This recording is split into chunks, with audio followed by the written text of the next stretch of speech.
Good morning. This hearing come to order.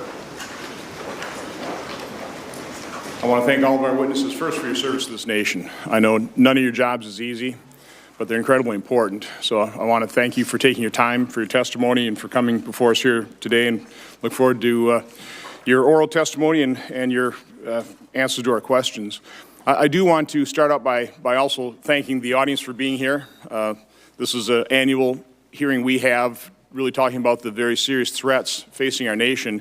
So it's a serious hearing, and I just want to warn everybody, your position, your responsibility in the audience is to listen, not to participate. So any kind of disruption, either verbal or signs, whatever, will be dealt with immediately by the Capitol Police, and you'll be asked to leave. So again, please sit and listen to everything respectfully. It's hurricane season, and unfortunately we have another hurricane, or Category 4 hurricane, barreling down on, now it's the Florida Panhandle. So I do want to make sure that we all keep anybody in the pathway of Hurricane Michael in our thoughts and prayers. And Secretary Nielsen, obviously, I think FEMA's really been stepping up the plate. We've learned a lot of lessons from these prior natural disasters, and I'm sure you're in pretty good position to do everything we can to aid the state and local emergency first responders to this hurricane as well. Our committee has pretty simple mission statements: to enhance the economic and national security of America and promote more efficient and effective government. Within that mission statement, we have established 4 priorities of things that we're really trying to concentrate to enhance the economic and national security. First one is border security. I'm sure we'll be talking a lot about that today. We've held more than 24 hearings on various aspects of our border, and unfortunately, I have to say our border is not secure, not even close. And if we kind of put up our first chart, a hearing wouldn't be a hearing with me as chairman without some charts. We've had a real problem in terms of incentives our own broken legal immigration system create for people coming in this country illegally. This is the first one we'll highlight: the incentives for family units coming across the border. In 2015, the Flores settlement was reinterpreted, and you can see the result. Don't have final 2018 figures, but we're already exceeding the record years of 2016, 2017 of people coming to this country illegally as family units. It's a problem that has to be fixed. This committee is working on a bill called the Families Act to try and address that problem with this Flores reinterpretation. Looking forward to working with the administration and all of my colleagues to actually fix one problem. Not comprehensive immigration reform, but just identify a particular problem, hopefully in a nonpartisan way, looking at facts, figures, actually fix the problem. Next chart deals with another issue which has not been solved: unaccompanied children. I think the cause of this is pretty obvious. In 2012, deferred action on childhood admissions or arrivals was implemented, and you can see the results. I know we called this a humanitarian crisis in 2014. We got pretty good at apprehending, processing, and dispersing children across country. Senator Portman has done a great job of talking about just the problems in dealing with this, large number of children coming in, taking a very dangerous journey through Mexico into our country. And again, that's something Secretary Nielsen is having to deal with because we have a broken legal immigration system. We don't have secure borders. Our next area of priority really is cybersecurity. I do want to enter in the record a letter I received from Suzette Kent, the CIO of the administration working within OMB, talking about the really inadequacy of our federal government's cybersecurity. In this letter, she cites that OMB recently published a cyber risk determination report and action plan. The report found that federal agencies do not possess or properly deploy capabilities to detect or prevent intrusions or minimize the impact of intrusions when they occur. She goes on to cite some statistics.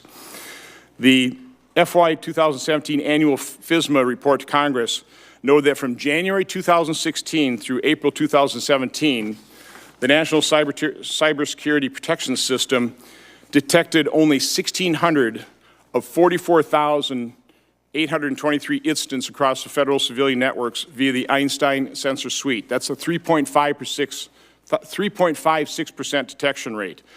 In addition, NCPS detected only 379 of 39,171 incidents across federal civilian networks via the Einstein sensor suite from April 2017 to present. That's a 1% detection rate. So total from January 2016 to the present, our Einstein cybersecurity protection system within the federal government is only detecting 2.4% of the incidents. I'm assuming that's not a real good detection rate.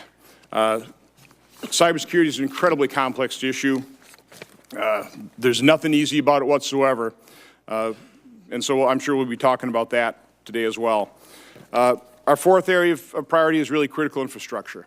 And I am glad to see that the Department of Homeland Security has now issued their strategy on EMP, electromagnetic pulse, and geomagnetic disturbance in terms of that threat to our electrical system. We'll be looking at that. I've scanned it. I haven't been able to read it in great detail, but we need to do a whole lot more on that. And then finally, we're going to be talking, our fourth area priority is really countering terrorism and extremism in any form. We got one final chart. This is where I think there's some marginally good news. The State Department issues a study called the START Report, the Study of Terrorism and Response to Terrorism. And I think this is pretty dramatic in terms of the number of attacks, the number of deaths due to terrorism. Now, I realize this is a very imperfect report. I realize that, and there's been kind of breaks in how we collect the data. But I think the trends are still pretty interesting. You can see the real spike in 2014. These are really deaths, terrorist attacks, a lot of them associated with ISIS and Iraq. And you can see when we actually deal with the problem, let's face it, we've taken away the caliphate. We've taken away that territory. And you can see the result in terms of progress, in terms of total all deaths due to terrorism. So again, we've got a lot to talk about. I don't want to continue on with my opening comments, and I'll turn that over to Senator McCaskill. Thank you, Mr. Chairman, and thank you all for being here today. I appreciate how difficult your jobs are and how you've got to stay focused on your priorities, sometimes with so much political chaos swirling around you that it's got to be really hard on some days to keep the blinders on and do your work that the American people are depending on. And I want you to know I appreciate those challenges. And many of us here, while we may be disappointed at various outcomes that your agencies are responsible for, there are many of us that realize that you have some of the toughest jobs. And your responsibility is so huge. And I want to particularly, Director Wray, express to you how much I respect the men and women that you lead. I had been honored to have an opportunity to work with them shoulder to shoulder as a prosecutor for many years. And they are dedicated, they are nonpartisan, they get up every day and give it everything they've got. And there is really a lot of reasons that Americans should be very proud of the FBI. And I wanted to say that before we began tonight. Make sure that you communicate that to them, how many of us around the country understand the work they're doing and how important it is and how we need to keep politics out of their way. In my state across the country, I think one of the biggest threats that we have faced in the last several years in terms of deaths to the American citizens and to people in Missouri is the opioid epidemic. It is a public health crisis, but it is also a border security crisis. The border may seem far away from Missouri, but the epidemic is now being fueled by dangerous drugs that transnational criminals are smuggling into our country through our mail and also through our ports of entry at the border.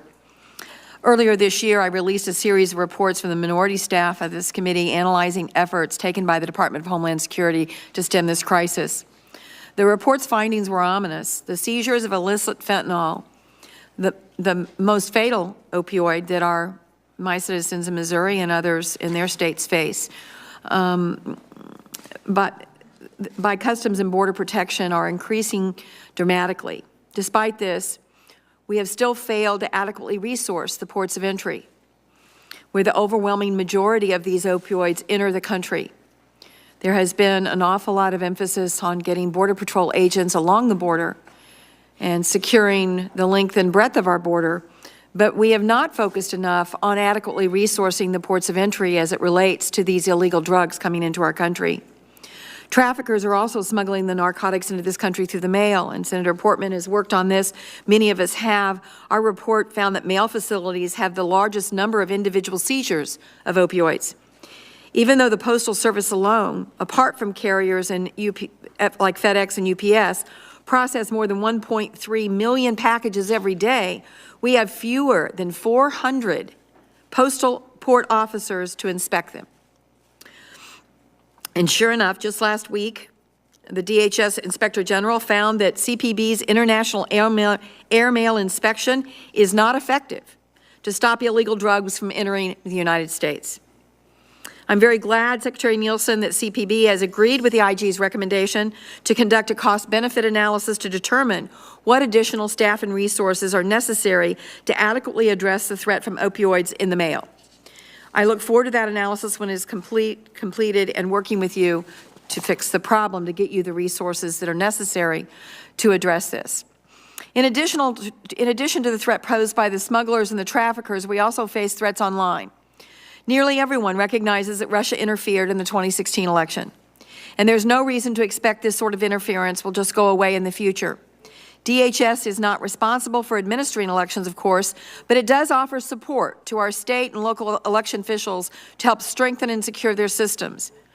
We are now less than 4 weeks away from the midterm elections, with early voting already underway in several states. I hope to hear an update from Director Wray and Secretary Nielsen about the nature of their threat and the confidence that our systems and personnel are prepared to handle it. Hackers can do more than just interfere with election systems. DHS and the FBI issued a startling alert in March, putting critical infrastructure owners and operators on notice that the Russian government was targeting a number of sectors, including nuclear, energy, water, and aviation. Just last week, the Justice Department charged 7 Russian intelligence officers with conducting cyber attacks against anti-doping agencies, athletes, and others in retaliation for their opposition to Russia's state-sponsored doping program. A witness at one of our hearings just last month testified that in this new era is akin to cyber trench warfare. All this hostile activity takes place in that gray space, where the aggression from an adversary doesn't necessarily elicit a formal aggressive response. The American people maybe cannot know all that we are doing, but it is important for this committee to understand that we are dealing with this aggression in a way that not only meets that aggression, but counters it in a way that provides a deterrent for future actors like Russia that is trying to interfere in our way of life. There unfortunately isn't enough time to discuss in any hearing all the threats that our country faces. That's why I'm glad the chairman held a hearing last month on the evolving threats that we face, which I know Secretary Nielsen has worked hard on, from drones and the vulnerability of our cyber supply chain. I think the chairman would agree that when our committee has been alerted to a new threat, we've tried to work in a very bipartisan manner to address it. Just last week, the 2 bills the chairman and I worked on closely together passed the Senate: the Cybersecurity and Infrastructure Security Act and our Countering Drone Bill, which the President just signed into law. Both of those measures will go a long way towards arming agencies with the tools they need to keep Americans safe. So I'm glad to have all of you here today to talk about the threats we face and what to do about them, and most importantly, what we can do to help. Thank you, Mr. Chairman.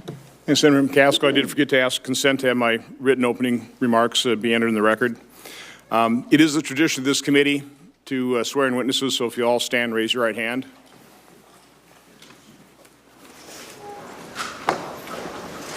Do you swear the testimony you will give before this committee will be the truth, the whole truth, and nothing but the truth, so help you God? Please be seated.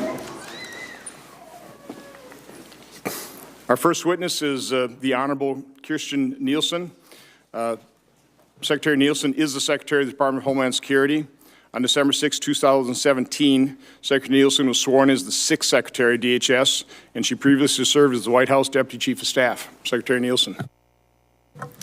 Good morning, Chairman Johnson, Ranking Member McCaskill, and distinguished members of the committee. It's a privilege to appear before you today to discuss how the Department of Homeland Security is confronting worldwide threats. I'd ask that my written testimony be submitted to the record. I'll give you some highlights in the oral testimony. First, I wanted to spend a moment on natural disasters. As the chairman said, right now we have a major Category 4 hurricane reaching the Gulf Coast of the United States. This is an incredibly serious storm. We're expecting damaging winds, life-threatening storm surge, deadly flash flooding, and more.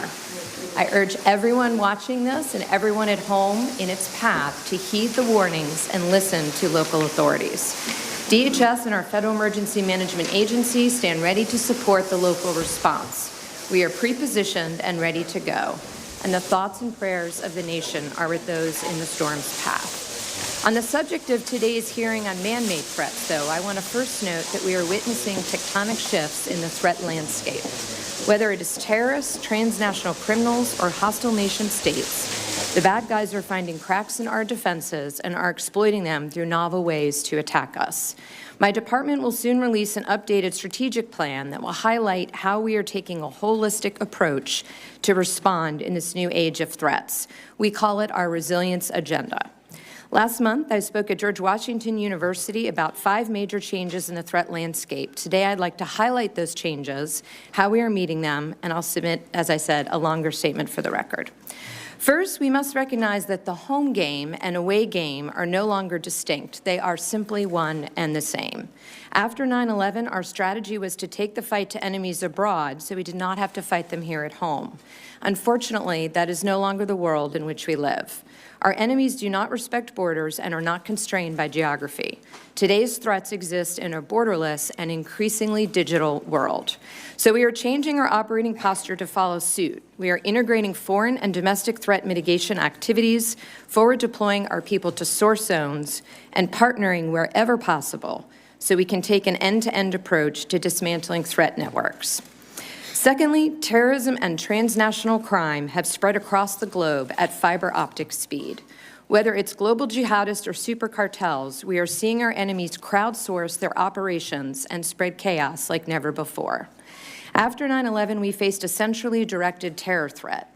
Today, the threat can exist virtually anywhere at any time. Self-radicalized terrorists are appearing across the globe and hiding in virtual safe havens online. Groups such as ISIS and al-Qaeda now direct, finance, and inspire attacks from their smartphones, turning Twitter followers into terrorist foot soldiers. Last week, the President released a bold new counterterrorism strategy, laying out the path to victory against these fanatics, and he has directed us to step up the fight against transnational criminal organizations. Criminals are exploiting the same environment and are spreading rapidly, outsourcing their work, diversifying their activities, and cooperating with ever wider cabals of identity forgers, money launderers, smugglers, traffickers, drug runners, and killers. They are not only embedding their enterprise further in the physical world, they are also selling their illicit wares in the virtual world. In the past 2 years, DHS has put in place sweeping security enhancements to confront these dual threats. For instance, we are securing the border with new wall personnel and technology. We now require every nation on Earth to start exchanging critical threat data with us to make it harder for the bad guys to reach our territory undetected. We ramped up screening and vetting of foreign travelers, including required deeper background checks, deploying advanced technology, and operationalizing a groundbreaking new National Vetting Center. We've put in place the most significant changes to aviation security in a decade, and we are working with the tech sector to make it harder for terrorists and criminals to weaponize the web. Third, we are witnessing a resurgence of nation-states threats. Countries such as China, Iran, North Korea, and Russia are willing to use all elements of national power to undermine us, and the overall threat from foreign adversaries is at its highest levels since the Cold War. This is not a fair fight. Neither private companies nor citizens are equipped to oppose nation-state threats alone, so DHS is forging nationwide partnerships to protect our country. With weeks to go until the midterms, top of mind for most Americans is the Russian interference in our 2016 elections. This was a direct attack on our democracy. We should not, cannot, and will not tolerate such attacks nor let them happen again. In the past 2 years, DHS has worked hand in hand with officials in all 50 states and the private sector to make our election infrastructure more secure than ever by sharing intelligence, forward deploying cyber experts to do voluntary scans and secure systems, and promoting best practices. By the midterms next month, our network security sensors will cover 90% of registered voters. And on Election Day, we will be out in full force and hosting a virtual nationwide situation room to assist our partners. DHS is also undertaking new partnerships with industry, interagency partners such as the FBI, and international stakeholders to counter foreign interference in our democracy and to prevent adversaries from infiltrating U.S. companies and critical industries. Fourth, cyber attacks now exceed the risk of physical attacks. Don't get me wrong, terrorist criminals and foreign adversaries continue to threaten the physical security of our people.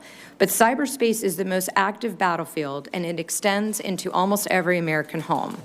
For instance, the viral spread of volatile malware has reached the pandemic stage, a worldwide outbreak of cyber attacks and cyber vulnerabilities.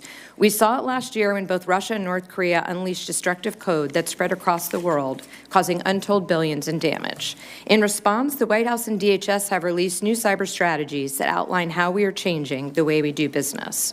In July, we hosted the first ever National Cybersecurity Summit, where I announced the launch of the DHS National Risk Management Center. This will serve as a central hub for government and private sector partners to share information and to better secure the digital ecosystem together. We're also driving forward ambitious supply chain security efforts to identify upstream weaknesses before they have downstream consequences. And perhaps most importantly, DHS is working with our partners throughout the administration to hold cyber attackers accountable. The United States has a full spectrum of options, some seen, others unseen, and we are already using them to call out cyber adversaries, to punish them, and to deter future bad behavior. Additionally, I want to thank this committee for its hard work to authorize the Cybersecurity and Infrastructure Security Agency at DHS. We hope the House will pass this vital legislation next month, as the agency is the cornerstone of our to protect our U.S. networks. Fifth and finally, emerging threats are outpacing our defenses. Unmanned aerial systems, often referred to as drones, are a prime example. Terrorists and criminals are already using drones to surveil, smuggle, kill, and destroy, and our country is in the crosshairs. Until now, we've been nearly defenseless. I want to thank this committee for helping us to secure the authorities to identify, track, and mitigate dangerous drones in our homeland through the FAA Reauthorization Act, as Senator McCaskill just mentioned. This was a monumental achievement, and we have already begun planning for how to use these authorities to protect Americans. At DHS, we are also concerned about weapons of mass destruction. Terrorists and nation-states continue to pursue the development of chemical and biological weapons to conduct attacks. Last December, I formed the DHS Countering Weapons of Mass Destruction Office, one of the most important DHS reorganizations in years. But the office does not have all of the authorities needed to defend our country against chem and bio threats. The House passed legislation to fix this vulnerability, and we urgently need the full Senate to do the same. I again thank this committee for working with us to get this done as soon as possible. In closing, I cannot tell you, and I always must add this at the end, I cannot tell you how proud I am to lead the 240,000 men and women of the Department of Homeland Security. It is a truly humbling experience. I want to thank them and their families for their service, sacrifices, and dedication to our great nation. And I want to thank each of you for supporting them and recognizing their patriotism. Every day they roll up their sleeves and go to work to protect the homeland and to build a better and safer America. They enforce the laws passed by Congress, they believe in accountability, and they are relentlessly resilient. Thank you again, and I look forward to your questions about the myriad threats that face the homeland today. Thank you, Secretary Nielsen. Our next witness is the Honorable Christopher Wray. Director Wray is the Director of the Federal Bureau of Investigation. On August 2, 2017, Director Wray was sworn in as the 8th FBI Director. He previously served as Assistant Attorney General of the Department of Justice in charge of the Criminal Division. Director Wray. Thank you. Good morning, Chairman Johnson, Ranking Member McCaskill, members of the committee. I'm honored to be here to discuss the serious and evolving national security threats we face and our efforts to counter those threats. National security remains the FBI's top priority, and counterterrorism is still a paramount concern, but that threat has changed significantly since 9/11. We're not just worried about large, structured terrorist organizations like al-Qaeda plotting large-scale, spectacular attacks in big cities like New York and D.C., although that threat definitely still exists. Now, of course, we also face groups like ISIS, which use social media to lure people in and inspire them remotely to attack whenever and wherever they can. And we now face homegrown violent extremists, or HVEs, who self-radicalize at home, prone to attack with very little warning. This HVE threat has created a whole new set of challenges with a much greater number, much greater volume of potential threats, and each one of them with far fewer dots to connect and much less time to prevent or disrupt an attack. These folks are largely radicalized online, and they're inspired by the global jihadist movement. Right now, as I sit here, we're currently investigating about 5,000 terrorism cases across America and around the world. And about 1,000 of those cases are homegrown violent extremists, and they're in all 50 states. In the last year or so, we've made hundreds of arrests of terrorism subjects. Those include things like the arrest of a guy plotting to attack San Francisco's Fisherman's Wharf on Christmas Day with a combination of vehicles, firearms, and explosives. Or the arrest, Mr. Chairman, of a woman in your home state, a Wisconsin woman, maintaining a virtual library of instructions on how to make bombs, biological weapons, and suicide vests to assist self-proclaimed ISIS members. We've also disrupted a plot to blow up a shopping mall in Miami or to blow up a number of the celebrations of July 4th in Cleveland. In the cyber arena, the threat continues to grow, and the more we shift to the internet as the conduit and the repository for everything we use and share and manage, the more danger we're in. Just last week, as Senator McCaskill noted, the Department of Justice announced indictments of 7 Russian military intelligence officers for, among other things, hacking American citizens and organizations as part of an effort to distract from Russia's state-sponsored doping program. Nation-state adversaries, and China in particular, also pose a serious threat as they seek our trade secrets, our ideas, and our innovation. And they're using an expanding set of non-traditional methods to pursue their goals, like cyber intrusions, foreign investment, corporate acquisitions, and supply chain threats.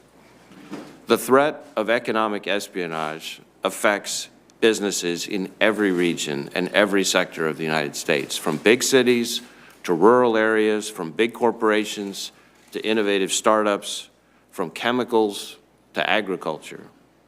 But China is not the only adversary looking to steal our ideas and innovation. In March, in one of our cases, indictments were unsealed against 9 state-sponsored Iranian hackers who were affiliated with the Mabna Institute, a private government contractor based in Iran. They were charged with stealing 31 terabytes of proprietary data from 30 American companies and scores of universities, and compromising hundreds of universities all around the country and throughout the world. As the midterm elections approach, of course, the FBI is also working with our interagency partners to identify and counteract the full range of foreign influence operations targeting our democratic institutions and values. Last fall, I established at the FBI a new foreign influence task force, which brings together the FBI's expertise across disciplines. We're talking about counterintelligence, cyber, criminal, and even counterterrorism, to root out and respond to foreign influence operations. In addition to investigations and operations going on in all of our field offices around the country, the Foreign Influence Task Force is focused on information and intelligence sharing with our partners in the intelligence community, as well as with our state and local partners, to establish a common operating picture. The task force is also focused on building even stronger relationships with technology companies through classified briefings and the sharing of actionable intelligence so that they can better secure their networks, products, and platforms. In conclusion, we face serious and evolving national security threats, and staying ahead of those threats is a significant challenge. But the strength of any organization is its people. Every day at the FBI, I see people tackling their jobs with strength, with honesty, and with professionalism. The threats we face as a nation have never been greater, and the expectations of the FBI have never been higher. But the men and women of the FBI continue to meet and exceed those expectations every day. I'm proud of the FBI's work, but I'm even more proud to be part of it. Thank you for having me here today, and I look forward to answering the committee's questions. Thank you, Director Wray. Our third witness is Mr. Russell Travers. Mr. Travers is the Acting Director of the National Counterterrorism Center. Acting Director Travers has been in his position since December 24, 2017. He previously served as the NCTC's Deputy Director and as a Special Assistant to the President and Senior Director for Transnational Threat Integration and Information Sharing on the National Security Council. I believe this is your first time testifying before this committee under my chairmanship, but I will say that that introduction doesn't do your long government service justice. You started out in 1978 as an Army intelligence officer. So, again, welcome and look forward to your testimony. Yes, sir, I'm really old. Chairman Johnson, Ranking Member McCaskill, members of the committee. It is a privilege to be here representing the men and women of the National Counterterrorism Center to discuss threats to the homeland.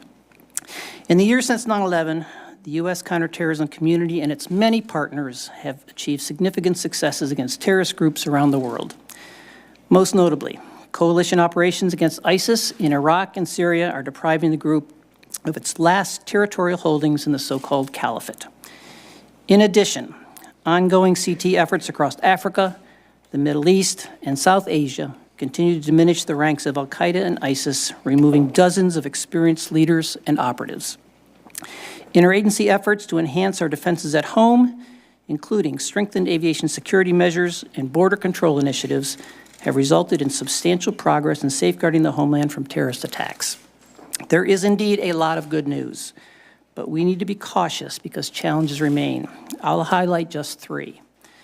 First, military operations have bought us time and space as we address a global terrorist threat. But the diverse, diffuse, and expanding nature of that threat remains a significant concern. After 9/11, we were primarily focused on a single piece of real estate in Afghanistan and Pakistan. 17 years later, as Director Wray mentioned, we have a homegrown violent extremist threat. We have almost 20 ISIS branches and networks ranging from hundreds to thousands of individuals around the globe, al-Qaeda and its branches and affiliates, tens of thousands of foreign fighters that flock to Iraq and Syria from 100 countries, and Iran and its proxies. In toto, our terrorist identities database has expanded by well over an order of magnitude since 2003. There will always be an important role for military force in dealing with this threat, but the resonance of the ideology will not be dealt with by military or law enforcement operations alone. The world has a lot of work to do in the non-kinetic realm to deal with radicalization and underlying causes. The second challenge stems from terrorist ability to exploit technology and the attributes of globalization. They're good at it, and they're innovative. We've seen the use of encrypted communications for operational planning and the use of social media to spread propaganda and transfer knowledge between and amongst individuals and networks. We're in the early stages of seeing terrorist use of drones and UASs for swarm attacks, explosive delivery means, and even assassination attempts. High-quality fraudulent travel documents will increasingly undermine a namespace screening and vetting system and threaten border security. We will see greater use of cryptocurrencies to fund operations. And the potential terrorist use of chemical and biological weapons has moved from a low probability eventuality to something that is considered far more likely. In many cases, terrorist exploitation of technologies outpaced the associated legal and policy framework needed to deal with that threat. And the third challenge relates to our ability to process and analyze ever-expanding amounts of data in order to uncover potential terrorist plots. The last time I testified before this committee was 8 years ago, in the aftermath of the attempted Christmas Day bombing. Back then, I focused on the difficulties of finding non-obvious relationships between two pieces of information that existed in a veritable sea of data: As a government, we have made substantial progress against that problem, but the problem itself has grown dramatically.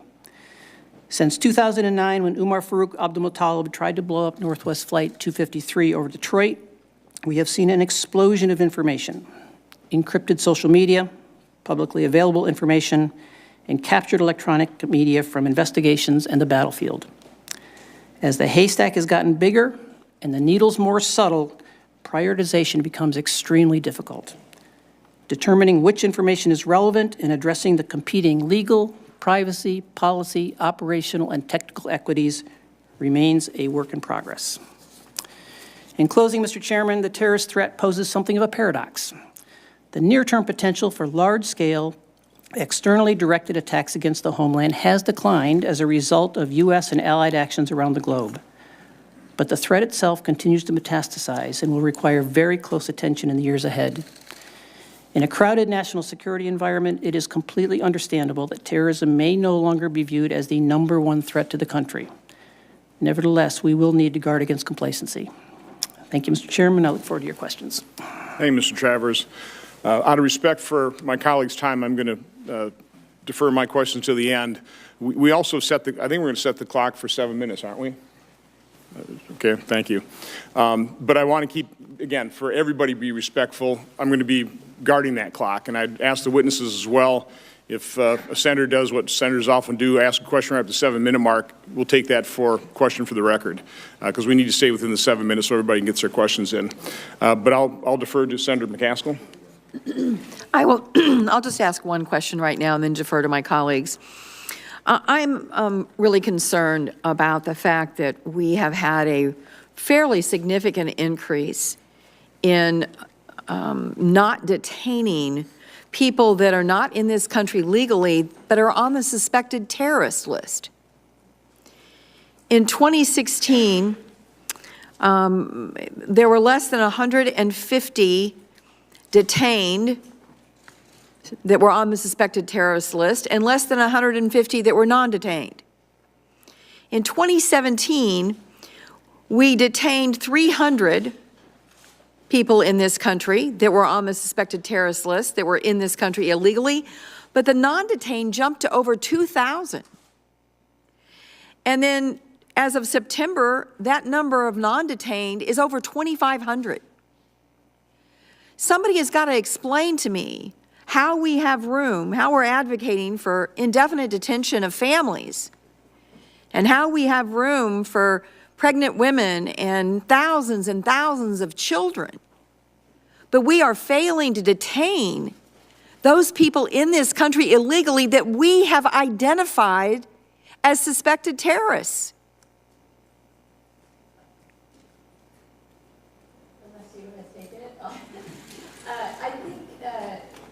Let me try to lay it out at the front end. So there's different types of detention, as you know. So HHS has a detention for unaccompanied children. That is explicitly used for that population. We can't mix others in that population. We have family residential centers that ICE administers. We cannot put single adults in those facilities. And in fact, in those facilities, we have to be very careful not to mix and match families, not mix and match sexes.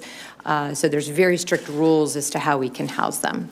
In the single adult detention, we can also not use or not allow either of the other populations to be present there. So at the end of the day, what it comes to is just resources. There's different buckets of detention space. I believe the detention space you're talking about is the detention space reserved for single adults. We use every last bed that we have, but yes, we need more detention space. Well, I just got to tell you, our country has watched, had a front row seat, where we have detained a lot of people, children even, that are not a threat to our country. I don't think most people in my state would understand why prioritizing suspected terrorists has not happened. To me, the most important job we have is to be deporting criminals that are violating our laws and hurting people, making sure we arrest the criminals that are in this country illegally, that are violating the law, and detaining people who are suspected terrorists. And I would like, Secretary Nielsen, for you to report back to this committee how you intend on getting all these suspected terrorists detained as quickly as possible. Thank you, Mr. Chairman. Senator Portman. Thank you, Chairman. This is a hearing where there are so many topics to raise, and we don't have enough time to do it all, but let me just focus on a few quickly. One is the drug crisis, and it was referenced earlier. We have an opioid epidemic, as everybody knows. What people perhaps don't know is the role that fentanyl has played. 4,000% increase in fentanyl overdose deaths in my home state in the last 5 years alone. Now the #1 killer in America, in Ohio. Fentanyl 50 times more powerful than heroin, relatively inexpensive, can be made synthetically, therefore sort of a boundless supply. Most of it's coming from China. Most of it's coming through the mail system, I'm told by your experts, Secretary Nielsen, and also from the DEA and other law enforcement folks. Question is, what are we going to do about it? The STOP Act has now passed the House and Senate. We expect the President to sign it next week. It helps in telling the post office you have to finally actually screen these packages. I guess I'm looking for a couple of things. One is a commitment by you, Madam Secretary, and I know you have been with us on this issue for the last few years as we've tried to get this through. Despite resistance from the post office, you have been saying that your Customs and Border Protection people need these tools to be able to identify packages, the needle in the haystack that Director Travers talked about. Will you commit today to rapidly implement that legislation, working with the post office to be sure we don't continue to have people who are dying from this disease who don't have to die because we are just allowing this flow of fentanyl to come into our country through our own postal service? Absolutely, and I want to thank you for your leadership. It's greatly appreciated. You've worked with us very closely to get that STOP Act done. So between that and the Interdict Act, which this committee was also very helpful in getting across the goal line, yes, absolutely, we will work with the post office immediately. What more do you need to be able to stop the fentanyl from flowing into this poison coming into our neighborhoods? So what we're working on now, actually, and somewhat with my partners to the left, what we're trying to do is target the networks and the smuggling areas abroad. So before it ever comes here through the mail, we are working with foreign countries. We're working with Interpol, Europol. We have a lot of bilateral agreements. Whenever I meet with our allies, I talk to them about this. But the idea is to have a regional approach and to dismantle the smuggling networks from the top down. My So sense is that cocaine production is increasing fairly dramatically in Colombia right now. Of course, coming into Venezuela, where much of that country, I think, is now in the hands of narco-traffickers, essentially. Coming up through Mexico, crystal meth, of course, coming from Mexico, continues to increase numbers in the last few years. So it's not just opioids. But I will say with regard to fentanyl, you tell me, it's primarily China, isn't that correct? Yes, that's You talk about true. going to the source of the problem. Why is it that there are literally thousands, I'm told, of chemical companies in China producing this stuff that is killing American citizens, and by the way, leaking into the Chinese communities as well, I'm sure, and why haven't we been able to do more about that? So we have a dialogue with the Chinese, the judicial dialogue. DOJ leads that along with State Department, but that is top of the agenda, is to work with them and get much more aggressive commitments than we've ever had before. But yes, it's coming from China. We need to do more. As you know, all of our canines have now been imprinted with fentanyl, so we work at the express consignment locations and the international mail facilities. So we'll continue to do our part, but then we'll expand it to work with our other partners. Well, thank you. I'm joined by Senator Carper, Senator Johnson, Senator Carper, Senator McCaskill, and I have spent a lot of time on this issue, and we want to be sure that our legislative initiatives are being implemented rapidly before more people die. On the issue of cyber attacks, you talked a little about these malign actors who are causing over $100 billion of damage to our economy already. You talked about your resiliency strategy. Recently, Senator Hassan and I introduced legislation that this committee has reported out on these cyber response teams, trying to both authorize what you're already doing and expand those. We think this would also go a long way toward cementing your department as the lead on dealing with cyber attacks on the public sector. I guess my question to you is, you talked about resiliency. What more can we do to avoid the cyber attacks on the public sector? Well, first, I do want to thank you for that bit of legislation. I know our teams are working on the technical assistance, but we thank you for that. The hunt and incident response teams that DHS has to deploy are a very, very important part of the puzzle. As you know, we work on the full spectrum from awareness through to prevention and protection through to mitigation response. But yes, so we thank you for that. In terms of what more is needed, we don't need any additional authorities at this time. What we have announced is the creation of the National Risk Management Center, and through that, by bringing in the private sector, with our public partners, what we hope to do is identify those essential functions and systemic risk that would result in cascading consequences should they be attacked. So we're moving away from an asset-based approach to essential functions. We want to keep the lights on. We want to keep communications going. We want to keep the provision of health care available. So through that look at systemic risk, we will increase our partnerships and be able to really focus on what's most important. Yeah, well, obviously, as all three of you said, this is a crisis, and it's getting worse, not better, and there are state actors involved as well as individual hackers. The state actors, by the way, tend to line up exactly with our adversaries, don't they? Secretary Wray, Director Wray. Absolutely, and we have had a number of significant cyber investigations that have resulted in charges involving China, involving Russia, involving Iran, involving North Korea even. We just, I think it was just a few weeks ago, indicted a guy who was part of a North Korean front company that, on behalf of the North Korean government, was responsible for the WannaCry ransomware attack, the Sony Pictures intrusion, and the Bank of Bangladesh, tens of $million heist. So it's all four of our adversaries are active in this space. So this is sort of the new hybrid warfare, and obviously there's a lot more we can do. Let me just ask you a question to all three of you, but primarily perhaps to you, Secretary Nielsen. We have an issue right now with privacy concerns online. So a lot of social media companies have a lot of information from the people we all represent.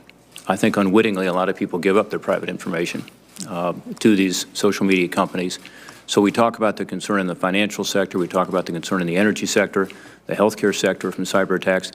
We don't often talk about the fact that there's so much private information out there that is on the web, is available to telemarketing companies, certainly. And I'm hearing more and more from my constituents about it. Are you concerned about that as well? And what kind of protections do these companies have? These treasure troves of private information are out there. Are they properly protected? Let me start enforcing 7 minutes now. If you have a quick response, that's great. Otherwise, take it for the record. Okay, it's probably somewhere between us, but really quickly, just to add to what you're describing, we also are very worried about the availability and integrity of information. So all that private information online, if there's a cyber intrusion, it can be altered or it can be frozen through ransomware. So we're looking at all three of the attacks on private information. Yes, that is a threat. Senator Peters. Thank you, Mr. Chairman, and thank you to our three witnesses for being here today. Secretary Nielsen, I've heard from communities in Michigan that current grant opportunities are simply not enough to support operations for local law enforcement units who are responsible for policing roughly 700 miles of international waterway borders. This is especially true for Michigan's smaller counties that are home to large segments of that border. Objective 2.1 of the DHS Northern Border Strategy discusses the department's responsibility for international waterways and developing a coordinated vision with local partners. So just quickly, I'd like to certainly have your commitment and hopefully work with your office to make sure we're directing resources to these communities and their law enforcement agencies in the Northern Border Strategy implementation plan. Do I have your commitment to that? Absolutely, yes. Thank you. Secretary Nielsen, how the federal government spends money is obviously a reflection of our values, and it's certainly true for the DHS. Your spending is a reflection of your priorities and your values, and under your authority, DHS notified Congress that DHS transferred tens of millions of dollars from a variety of DHS components, including the U.S. Coast Guard, TSA, FEMA, and ICE to fund detention and removal of migrants, including children. Is that correct? These were year-end monies that we're not going to be able to spend. As you know, at the end of the year, end of the fiscal year, towards the end of the fiscal year, each department goes back through all of our allocated funds to determine if there are any that will not be used. We put that into a pot. Part of that pot went to any of the emerging threats, such as the one Senator McCaskill mentioned, which is we do not have enough detention space for those that we need to hold who are single adults. And So no you did suspected transfer terrorists. funds. The answer is yes. It was at the end of the year. Yes, and we notified Congress, yes, sir. So if Congress doesn't meet your demands in terms of funding for detention centers or border wall construction, do you intend to continue this practice of transferring funds from other critical DHS components to detention centers?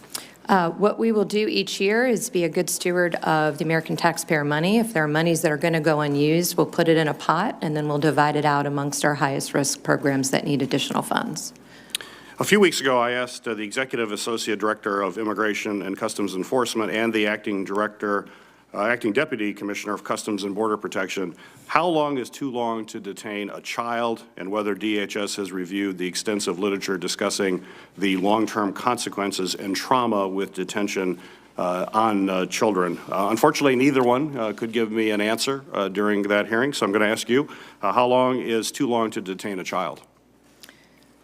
We do not, at the Department of Homeland Security, detain children. As you know, children are in the care of HHS. But in general, the answer is as short amount of time as possible. HHS works very hard to place those children with sponsors or family members. So what is short? How short a time as possible? What do you consider? And I guess I asked that in relation to there's extensive literature on this subject and discussing what impact it has on children. Have you reviewed that literature? I am familiar with it. As you know, under Flores and TVPRA, there are particular requirements that HHS must comply with before they can place a child. They do that as quickly as possible. Sometimes it does take a bit of time to find a family member within the United States, which is the first category. But I'm sure they could provide additional information. So Are you concerned about detention of children? I am concerned that we need to take the best care of them that we can and to place them with a family member or sponsor as soon as possible. Secretary Nielsen, at the United Nations a few days ago, the president claimed, and I'll say, quote, China has been attempting to interfere with our upcoming 2018 election. A few days after, however, at the Washington Post Cybersecurity Summit, you said, and I'll quote you here, that there's no indication that a foreign adversary intends to disrupt our election infrastructure. The president has likened China's behavior to that of Russia, a country that certainly mounted a very successful disinformation campaign against us and cyber attacks in 2016. So my question to you is it possible that there's a threat to the institution or infrastructure of U.S. elections that you don't know about, but the president feels is appropriate to speak about in front of an international body like the UN? So there's two threats that we see from nation states, at least two, with respect to our elections. One is the hacking or attempted disruption of the election infrastructure. As you know, that is an area that DHS has lead in supporting our state and local election officials. And the other is the much more widespread foreign influence or foreign interference campaigns. China absolutely is on an unprecedented or exerting unprecedented effort to influence American opinion. And Director Wray might be able to speak more to that because FBI has lead on the influence. But what I was making very clear during that panel that you mentioned is that we have not seen to date any Chinese attempts to compromise election infrastructure. And Secretary Nielsen, you should be in receipt of a letter dated October 2nd sent to the DHS and the U.S. Election Assistance Commission from 30 academics, security experts, and election integrity activists expressed grave concerns about the use of cellular modems to transmit unofficial election results. Michigan is one of the states, along with Wisconsin, Florida, and Illinois, that use this technology. And according to a recent Detroit Free Press article, Michigan does not utilize encryption and other security features in place to prevent hacking, but highlights potential weak links in our critical election infrastructure. So my question to you, has the DHS made specific security recommendations to the states that utilize modems to transmit election data? We have provided general sorry, making sure it's on. We have provided general training and information with respect to not plugging into the internet, which is another way of saying not to transmit through constantly through electronic means, and we will continue to work with them. As you know, each election is done differently in terms of security, depending on the operational environment in which it's in. Well, that leads to my last question here. Has the DHS taken proactive steps to reach out to states when vulnerabilities come to light, or is the department taking more of a reactive stance when states report problems or opt for specific assistance? So if we have any threat information from the intel community or from other states who have seen nefarious activity on their networks, we do proactively reach out. We also, through our network of Albert sensors through the Multi-State Information Sharing and Analysis Center, real-time monitor network traffic. And by the election, about 90% of those voting will vote in areas that are covered by those sensors. So we do proactively provide threat indicators and, sure, vulnerabilities if we see them, although the most common vulnerabilities are change your passwords, have a supported system, and patch your system. Okay. Thank you. And again, I'll remind everybody to be watching that 7-minute clock. Senator Kyle. Thank you, Mr. Chairman. Thank you to each of the witnesses. As Senator Portman said, the responsibilities between the three of you are enormous, and they relate everything to our country's national security right down to each local community's problems in dealing with these threats. Let me turn to a very real and very specific problem in a small community in Arizona. Primarily, Secretary Nielsen, my question will be for you. Yuma is a small town on the border between California, Arizona, and Mexico. It's primarily a farming community. There are a lot of people who are citizens of Mexico who come into the United States daily to work in the United States in and around Yuma. But it is also a place where there is significant illegal border crossing, everything from illegal contraband and drugs to smuggling of people. Because of two phenomena, one of which is the family apprehensions rate, and the chart that the chairman has showed in our previous hearing and this hearing demonstrates the enormous increase in family apprehensions in the recent months, and the Flores decision, which places a limit on the amount of time that you have to evaluate the illegal entries and determine what to do with the people who've been detained. The combination of those two things has put enormous strain on your agencies and on communities as well. Just last Sunday, on October 7th, ICE began to curtail reviews of these family units in Arizona in the Yuma sector because the numbers are simply overwhelming its capacity to do those reviews and deal with the local community agencies that have been assisting to provide transportation and housing and education and medical care and food and the like. Yuma Mayor Douglas Nichols has called us and said, could you please inquire as to what we can expect in the future, what we can do to help, but what they can do to help us. The community reaches out and does a lot of this itself, but if these reviews are not being done because the numbers are too overwhelming, then the fact is that people in Yuma are going to be threatened to some extent by an enormous number of illegal entrants into the country, and some of whom may not be making asylum claims. Some of these people may be dangerous, notwithstanding the fact that they have children with them. So one of my questions is, do you know how many of the people who are detained in this particular sector or any sector have made their asylum claims, or how many are simply here illegal without any colorable claim to be here? Sir, I do not have that figure in front of me for Yuma, but we're happy to get right back to you. Well, how would you prioritize the cases here if I simply can't, within the timeframes required by Flores, engage in the review that's necessary here and are simply releasing all of these people into this small community? What can we tell the community? So two things, as you described, we have two limitations currently with respect to family units. One is the amount of detention space for family residential centers, and the second is the Flores settlement agreement, which limits our ability to hold past 20 days. When you put the two together with the increase in family units, we saw another 30% increase between July and August. The numbers are vast. When we have families in the family residential center, we're able to spend quite a bit of time with them to determine where they would like to go, where their family, if they have some, is in the United States. As you know, we arrange for travel, et cetera.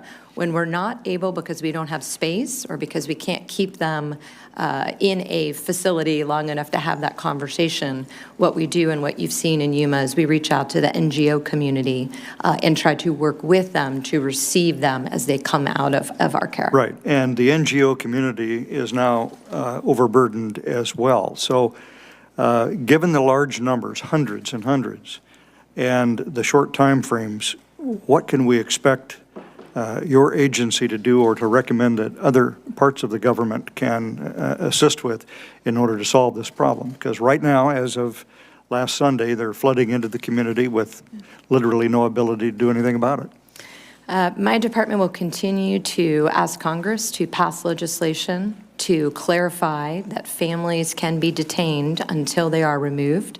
If they have an asylum claim, they can be detained until we can adjudicate that asylum claim. But, sir, that is the solve. We need the ability to keep families together. Would you please put somebody on this and get back to me as soon as possible so that I can get back to the mayor? Yes, sir. To let him know and to let the citizens of Yuma know that the government here is trying its very best to work to solve this problem. Director Wray, I have a specific question for you, and it really goes to an assessment, and Mr. Travers, I think probably you related to this as well. There's a lot in the news about the threat from Russia, especially with regard to cyber attacks and specifically with regard to our election process. But because of what you've said about China, is it possible to say that China does not represent at least an equal threat in several different venues here, not only in the cyber area, but also the disruption of and the disinformation campaigns that have been discussed earlier, as well as the theft of data and the like? Well, Senator, I'm reluctant to try to rank threats, but I would tell you that I think China in many ways represents the broadest, most complicated, most long-term counterintelligence threat we face. Russia is in many ways fighting to stay relevant after the fall of the Soviet Union. They're fighting today's fight. China is fighting tomorrow's fight, and the day after tomorrow, and the day after that, and it affects every sector of our economy, every state in the country, and just about every aspect of what we hold dear. So certainly it's a very significant counterintelligence threat. Well said, and I appreciate your answer. Thank you, Mr. Chairman. Senator Hassan.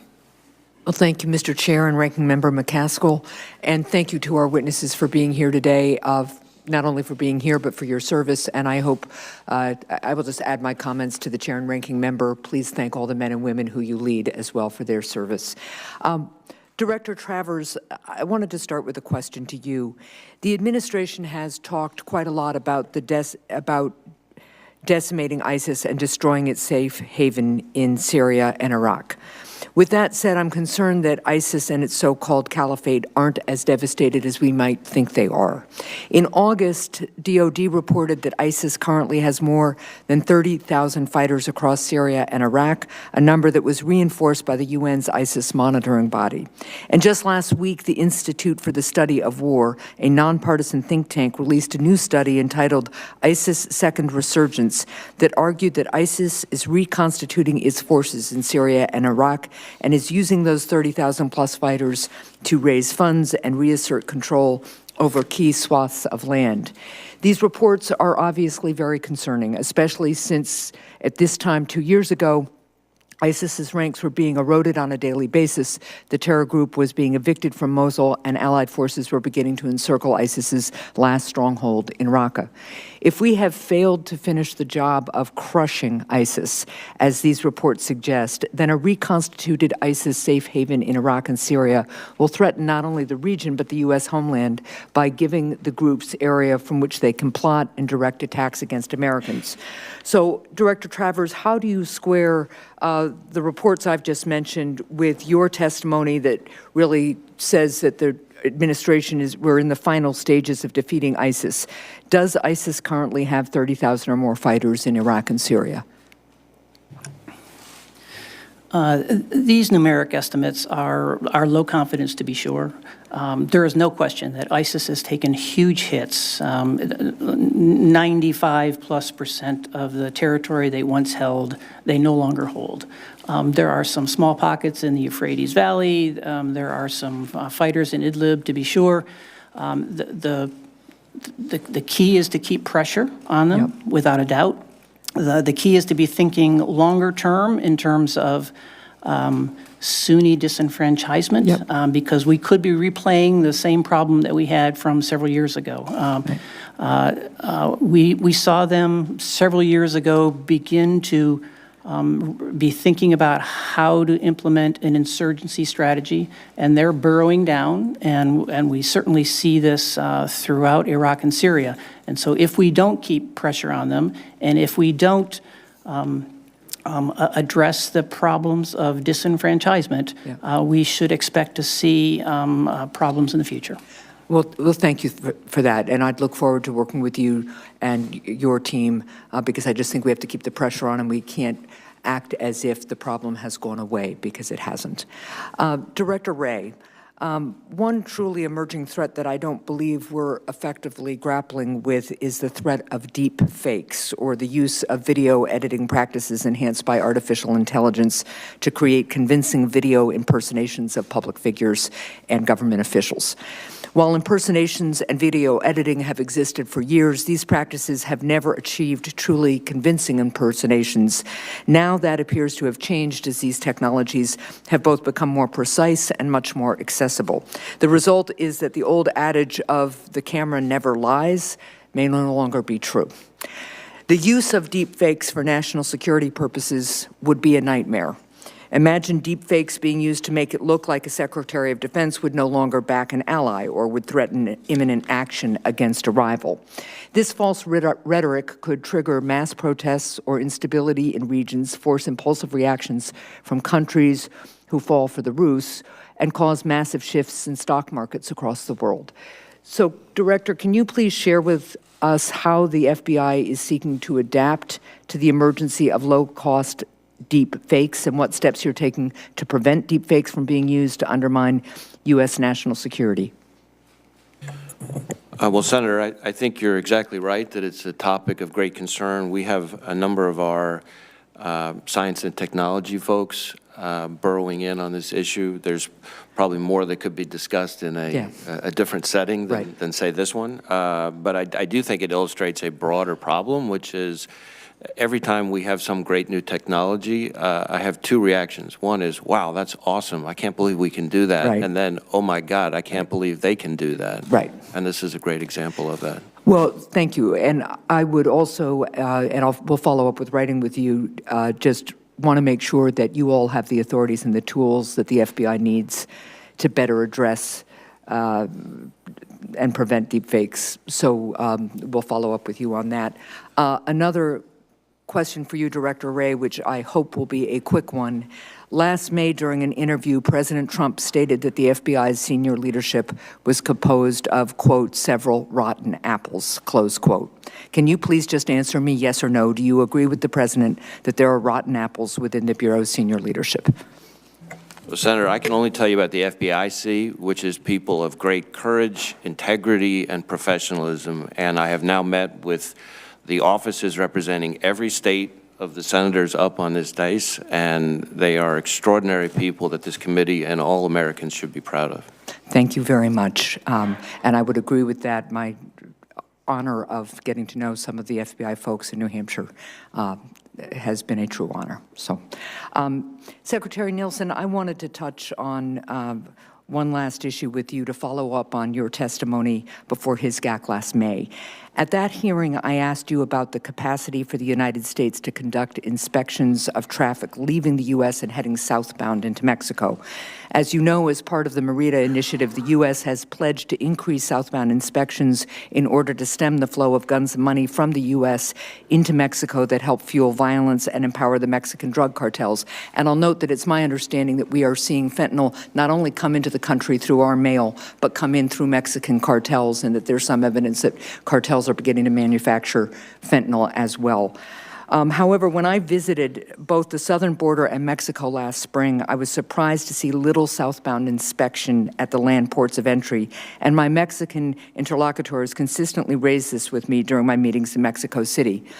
At the May hearing, you pledged to investigate the current capability of the United States to conduct robust southbound inspections and to work with this committee to address gaps in these inspections. Realizing I'm out of time, I'll ask that we follow up on the record of this, but I'll ask that you update us on your assessment of our southbound inspections. And if I could just really quickly say, yes, ma'am, we have done that. I've had no less than a dozen conversations with Mexican counterparts, current and in the future, Lopez Obrador administration.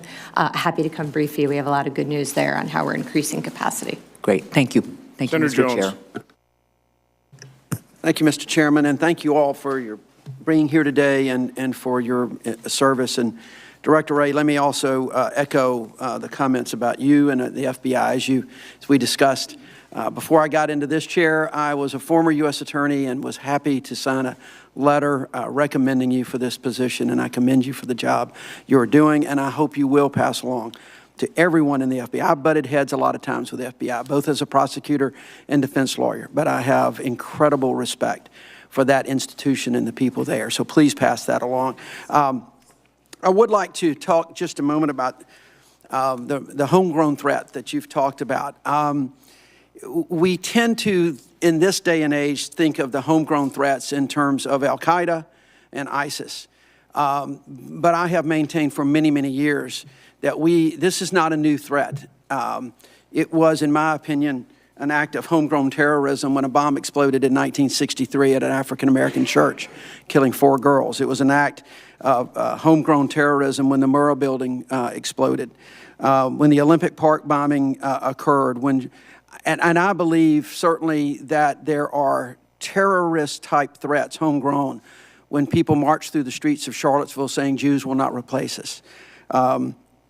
Charleston, 9 people killed. Again, if you look on the internet, Dylan LaRoof had all manner of things. So my question is, and I know some of this answer, but I'd like for you to just publicly talk about those threats, what the FBI is doing, because I know you're taking them seriously. But I don't want those kind of threats to get overlooked because they're threats on mosques, there's threats on Jewish community centers, bomb threats. Would you address just a little bit what the FBI is doing and how you're addressing the threats that come from what I call the far right, the Klan, neo-Nazis, those folks who do just as, they do a lot of damage in this country as well?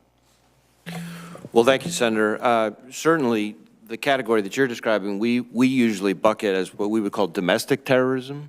And we have also, it's an easy number for me to remember, about 1,000 active investigations into domestic terrorism. Now, those cover the waterfront of the full range of extremist ideologies from right to left and everything in between. But we have assessed that that's a steady, very serious threat, and I think we've had 100 some odd arrests just of domestic terrorism subjects, over the last year or so. So it's something we take very seriously, and every JTTF, every Joint Terrorism Task Force, a structure that you would be well familiar with from your past, is very active in the domestic terrorism space as well, and it's something we take very seriously. Are you looking as well as the internet? What I saw back 15 years ago when I was U.S. Attorney was, at that point, the rise of the internet caused the Klan and others to seek these lone wolves, not the organized. Are we still monitoring that on the internet just like we do the Al-Qaeda and ISIS? Is that also being monitored? Well, just to be clear, we don't just monitor the internet for a variety of reasons under Attorney General guidelines and domestic investigation operating guidelines. We had to be careful of First Amendment reasons and so forth. But certainly when we have properly predicated investigations that go into internet activity and social media, we are active in that space. I would say that in general, the domestic terrorism threat, which we were just discussing, as opposed to the homegrown violent extremists, which we would categorize as the ISIS-inspired or Right. global jihadist-inspired, seems to be less online recruitment and online inspiration than the HVEs. Their inspiration on the domestic terrorism front seems to come through other means slightly more often. All right, thank you. Secretary Nielsen, recently, and I want to follow up just a little bit on Senator Portman's questioning about fentanyl, because I appreciate the efforts that are happening. It's a huge, huge problem across this country. And I appreciate your efforts of trying, as you said, I think, talking to China and others. I'm particularly worried about China. Recently, Senator Toomey and I introduced a bill. He was the real lead on this, the S-3463, the Blocking Deadly Fentanyl Imports Act. You're working with China, you're working with others, but I think I think most people would tend to believe that these manufacturing plants in China would not exist without some type of either state-sponsored recognition. They know about them. They've got to know about them in China.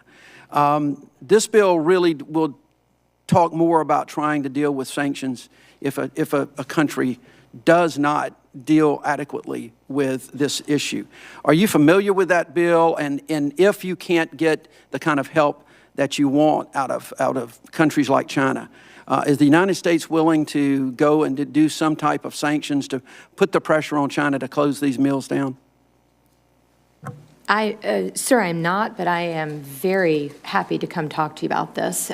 We need a bigger stick. We need to make it very, very clear that we will not tolerate this. I don't disagree. I don't have any evidence to provide to you that it's state-sponsored, but I think given the director's broad description of Chinese activities and almost everything that happens in their commercial sector, I would agree that that is a very strong possibility. So be happy to work with you and provide technical assistance back and forth on All right, great. Well, we will get you a copy of that bill that's been introduced, Please. and I would like to follow up that. And Mr. Chairman, I've got a few seconds left, but I'll just submit my questions for the record. Thank you all for being here today. I'm sorry. Senator Heitkamp. Thank you, Mr. Chairman, and thank you all for the wonderful work you do and the great people you lead, many of whom I visit on a regular basis in my state. And so I think we stand united in supporting the men and women of law enforcement who are doing an excellent, excellent job. Sometimes we have some gaps. Director Wray, as you know, deeply concerned about the lack of inadequate policing in Indian reservations in my state. We talk about threats against the homeland. We know that there have been cartels operating, especially during the Bakken boom in North Dakota. This is a place where you have primary jurisdiction. We've talked about this a lot. People in Indian communities across my state continue to express great concerns about their public safety. And I've met with your agents in Minot. They're doing, I mean, some of these guys are working literally 20 hours a day, 24/7. I'm not exaggerating. You're going to burn them out, and you got to get them more help. Please, please, please, please, please. This is so, so important because what happens on our reservations in North Dakota does not stay on our reservations in North Dakota. And so we'll continue that conversation, but I wanted to lay down that marker because when we talk about security threats, I think sometimes we ignore the unique challenges that reservations have. Secretary Nielsen, I want to talk a little bit about the Northern Triangle countries. You and I have had a lot of discussions about different kinds of strategies that we can deploy, and I know I keep hearing about the best way to protect the homeland is to prevent these migrants and asylum seekers from making the journey north. There's some people who think you do that by, in strategies that don't address the root causes of why people migrate. So I have had conversations with several people that have been involved in or invited to the Conference on Prosperity and Security who are really concerned about whether DHS is in fact engaging with the nonprofits and advocacy groups in the region.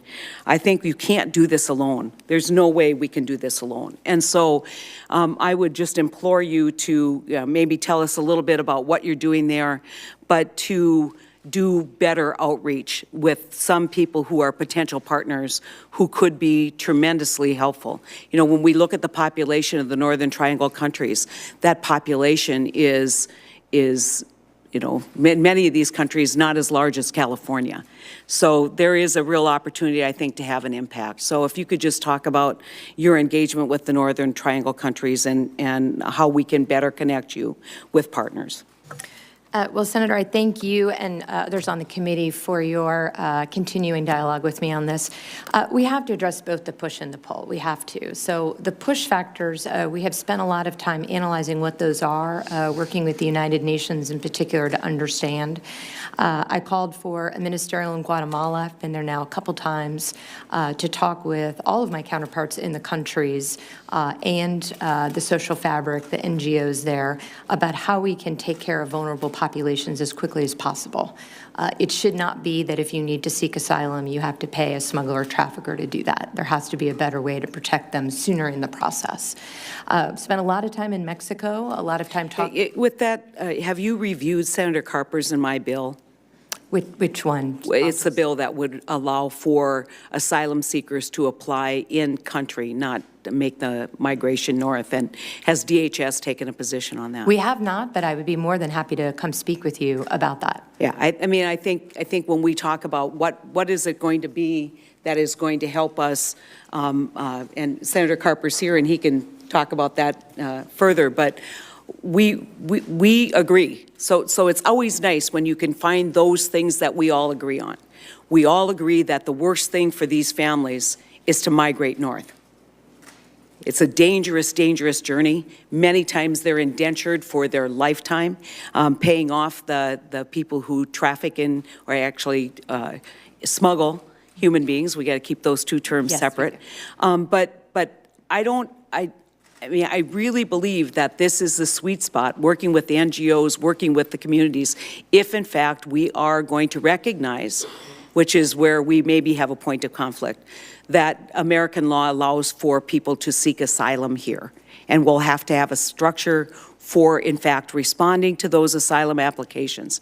And so we would really appreciate it if you would take a very hard, close look at the Northern Triangle countries and what we can do to seek asylum there and work with Senator Carper and with me to try and find some kind of legal path forward for doing that. I want to switch just to the northern border. I would disappoint, I think, everybody on this panel if I didn't talk about the northern border. We continue to have staffing problems. We continue to be concerned.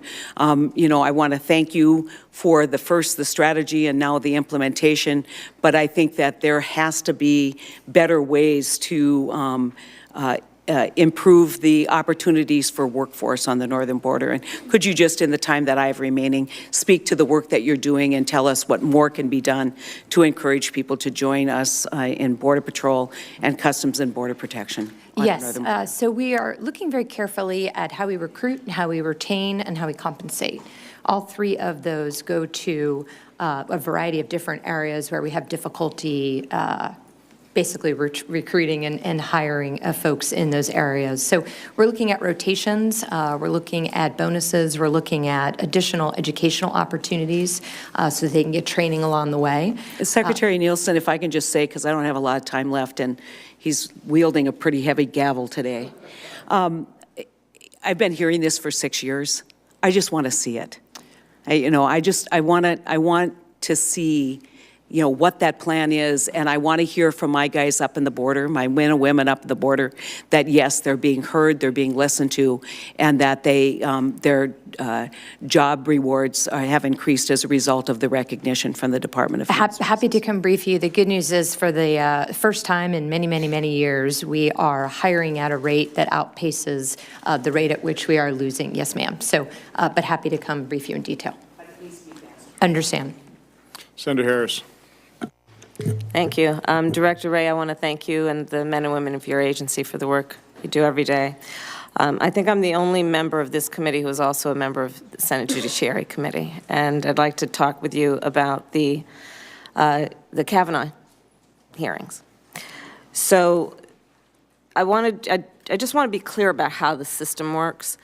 When the FBI was given the direction to do the background investigation as it related to Dr. Ford's allegations, that's an instruction that goes to the FBI from the White House. Is that correct? Not from the Senate? That's correct.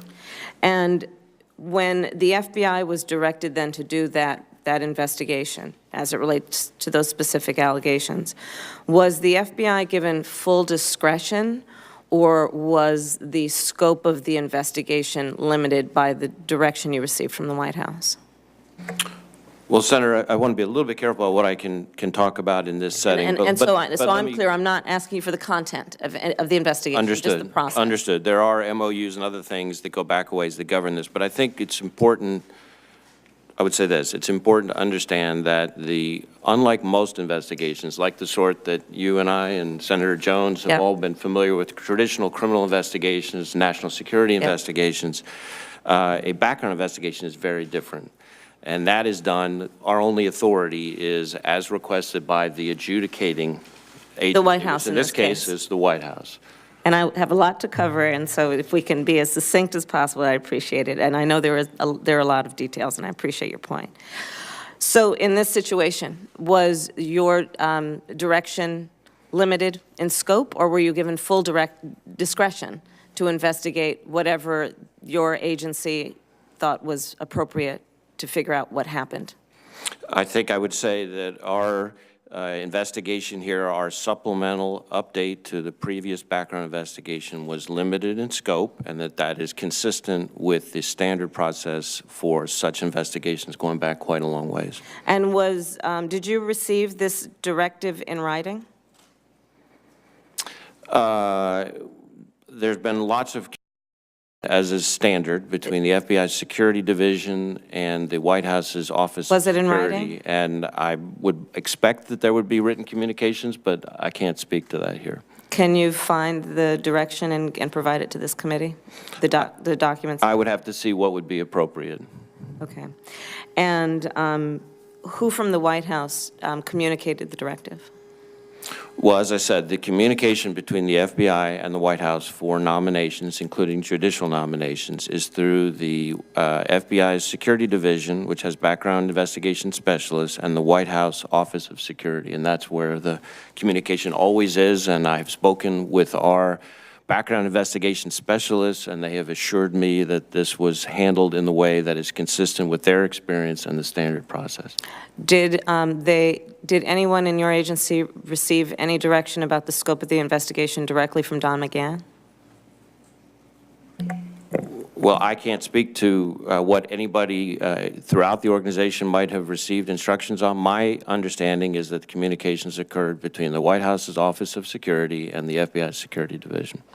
Do you know who determined that the FBI would not interview Judge Kavanaugh or Dr. Ford or the list of 40-plus witnesses? Again, I would say what I said at the beginning, which is, as is standard, the investigation was very specific in scope, limited in scope, and that is the usual process, and that my folks have assured me that the usual process was followed. Okay. And did the FBI look into allegations as to whether Judge Kavanaugh lied to Congress during his testimony? That's not something I could discuss here. Okay. Thank you. Secretary Nielsen. Senator Peters, during this committee hearing, asked how long is too long to detain a child, and you went on to testify that your agency does not detain children.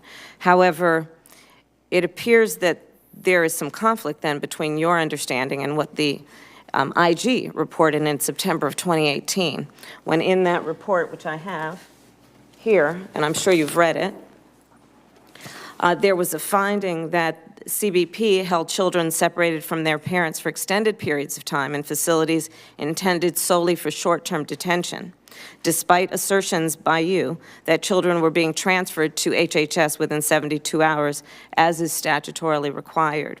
For example, in the Rio Grande Valley sector, 27% of children were in CBP custody for more than 5 days, and in the El Paso sector, 23% of children were in CBP custody for more than 5 days. And in one case, in the Rio Grande sector, I believe a child was held in CBP custody for 25 days. How do you reconcile the testimony you provided this committee with the report from the IG? So I think that there's two separate topics. The one that you were describing is when we apprehend a family unit, or what you're talking about is an unaccompanied child, we, as soon as possible, process that child, which means we give them initial medical screen. We ascertain if they have family members as best we can in the United States. Where But Secretary, I just have a minute left. Okay. You So testified that you don't detain children. We do the not. IG report Yes, indicates that we do CBP, not have- which is, I'm not finished. The IG report indicates that CBP has detained children, and not only has CBP detained children, they've detained them for longer than is statutorily allowed. How do you reconcile the IG report with your testimony this morning? We do not detain children. What we do is when we apprehend them at a Border Patrol station, we process them, and as soon as there is room in an HHS facility, we transfer them. Because of the So does the vast- processing involve detention? It's not detention facility. Do they stay in CBP custody? Do they spend the night there? We are not able to, under the law, put them anywhere else, so we will care for them until bed space opens at a detention facility at HHS. In other words, you do detain children. In other words, we do not have enough detention facility at HHS because 10,000 children were sent here unaccompanied, and their parents chose to do that. Thank you. Senator Paul. Secretary Nielsen, you're a member of the Committee on Foreign Investment in the United States, CFIUS. Yes, sir. Earlier this year, CFIUS intervened to block Broadcom from acquiring Qualcomm because of national security concerns.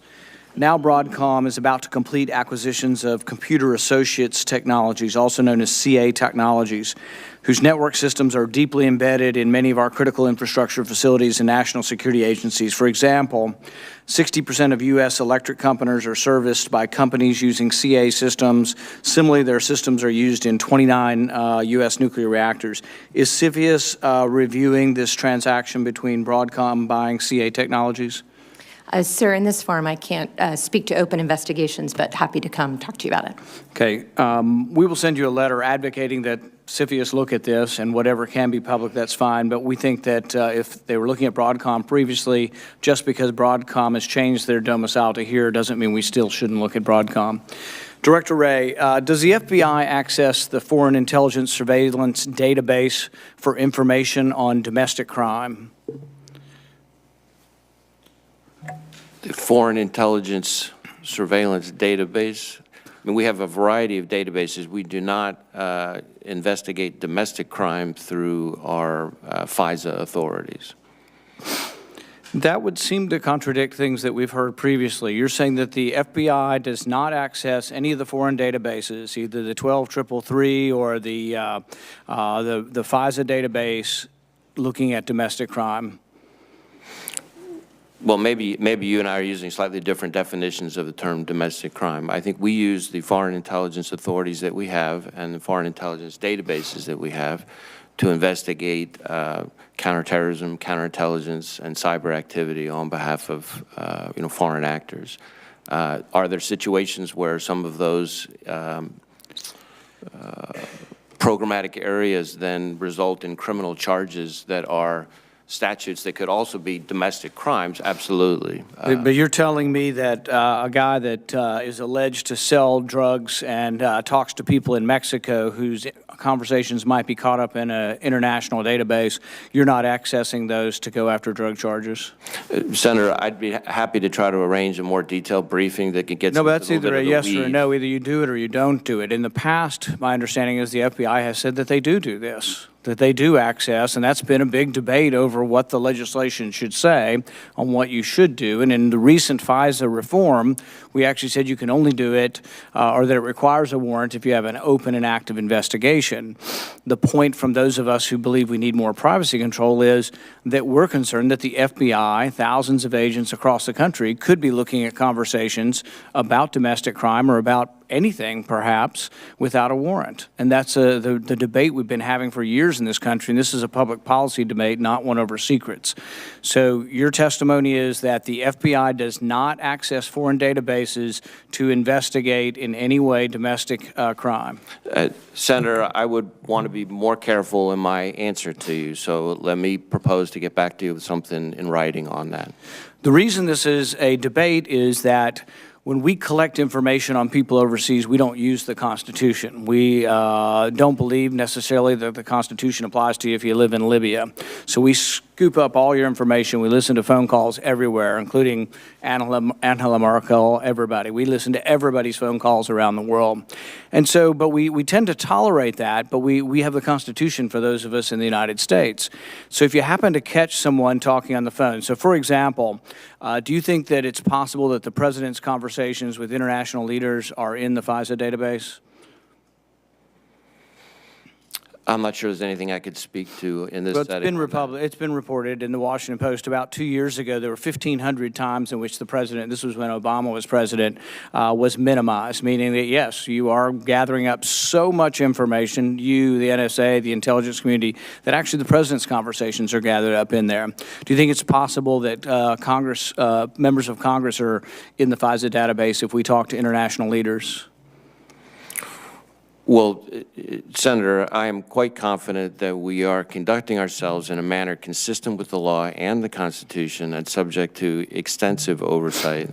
I don't know that I could speak to every hypothetical about whether or not there have been situations. Do you think it's possible that journalists' conversations, if they're talking with international journalists overseas, or if they mention that they're doing a story on al-Baghdadi or another terrorist name, do you think that there's a possibility that journalist conversations are in the FISA database? I can't speak to specific hypotheticals. I think the answer is yes. And do you think it's a possibility that international businessmen and women who are having conversations with people overseas could be caught up in your database as well? Senator, as I said, I am confident that the FBI is adhering to its authorities in a manner consistent with the law passed by the Congress and the Constitution. Here's the problem is while the FBI, by and large, is full of good people, yourself included, you have had some bad apples. You had Peter Strzok and his girlfriend talking about trying to bring the president down. You've had people bringing their politics to work. The concern of us who want more control over what you do and how you look at data is that, as Madison said, men are not angels. That's why we have the Constitution. That's why we ask you to get a warrant.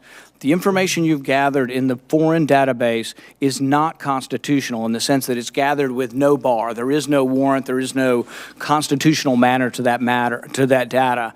And yet you're going to then use it on domestic crime. That has been our complaint for years and years and years, that you should not be allowed to access that data without a warrant. Why? Because we don't want Peter Strzok and his girlfriend down there looking up Republican donors or conservative donors. We want there to be controls. And it's not to say that most people are bad apples. I think 99% of the people in the FBI are good people. But the 1 or 2% that become Peter Strzok's or Andy McCabe's or abuse their authority down there need to have the control of the Constitution. That's why we continue to argue that these FISA databases, any of these foreign databases, that if you're going to look in them, if you have an FBI agent in Omaha and he or she's going to look at the database, into any of these databases, they should call a judge and get a warrant. That way we don't allow bias to enter into this. This has been, from the beginning of time, the protections we want, and I don't think it's being taken adequately. Thank you.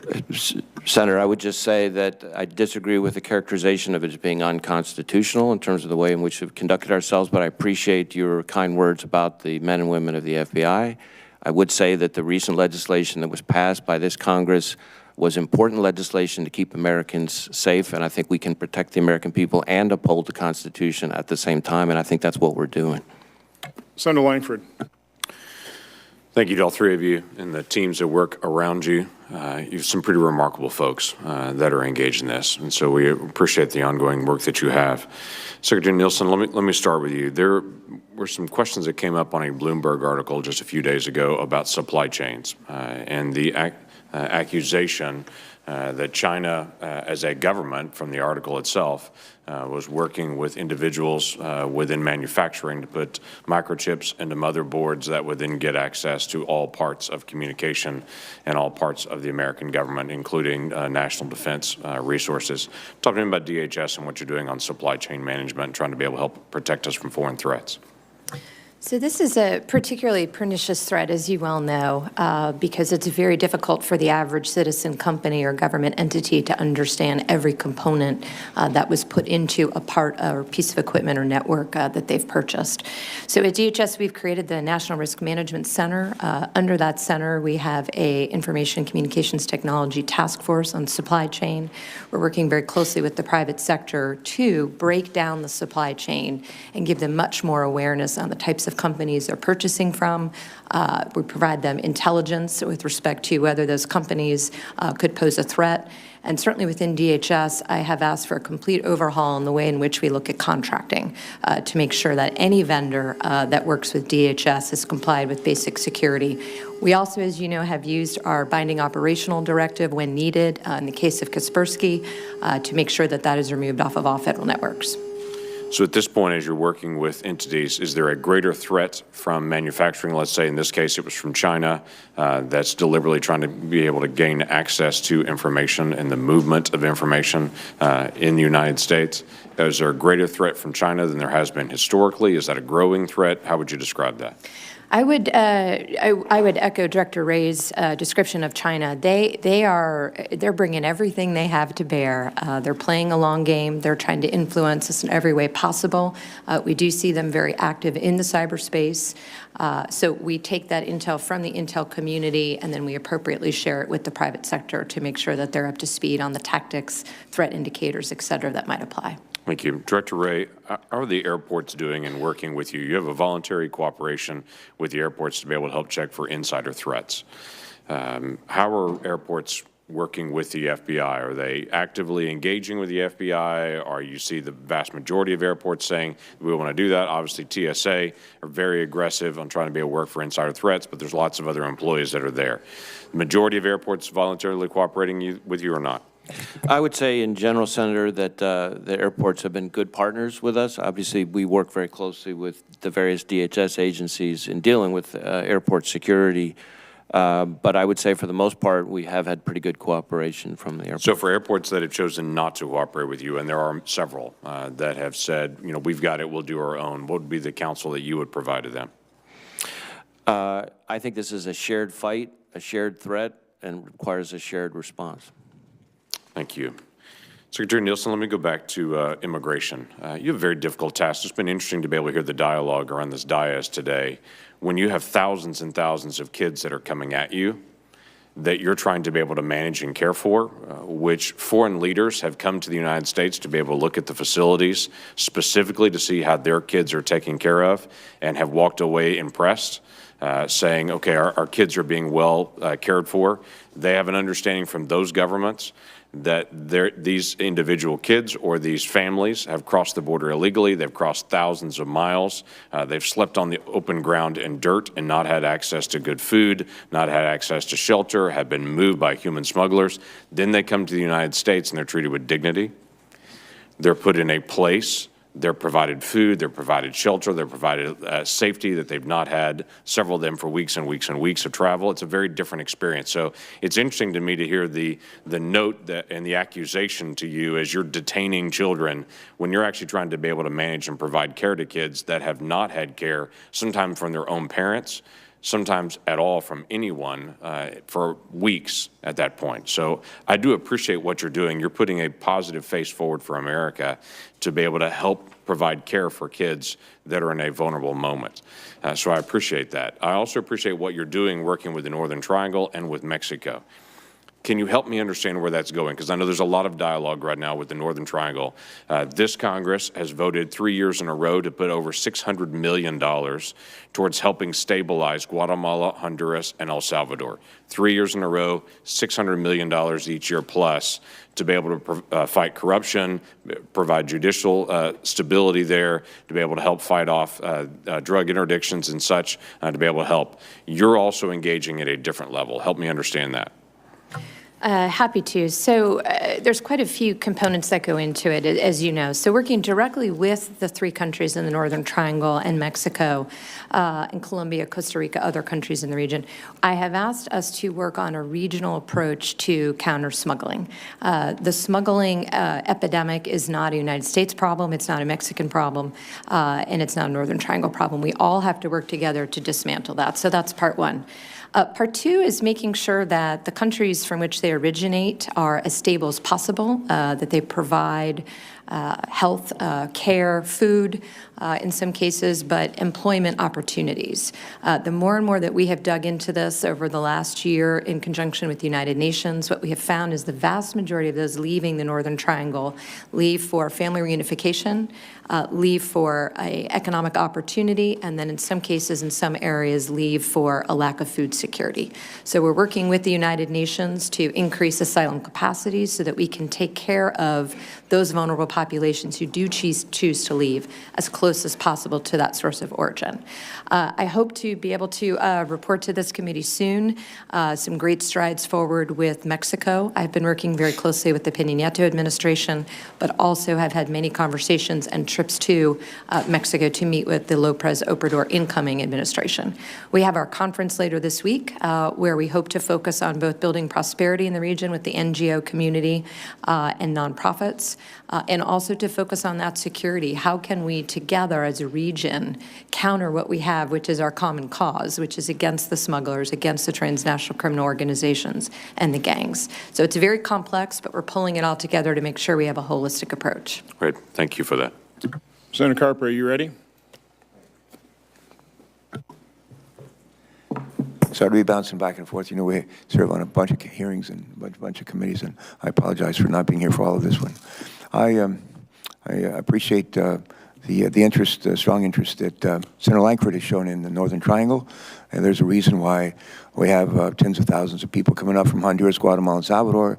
As you know, Madam Secretary, they have lived in too many cases lives of misery, and we're complicit in that misery because of our addiction to narcotics.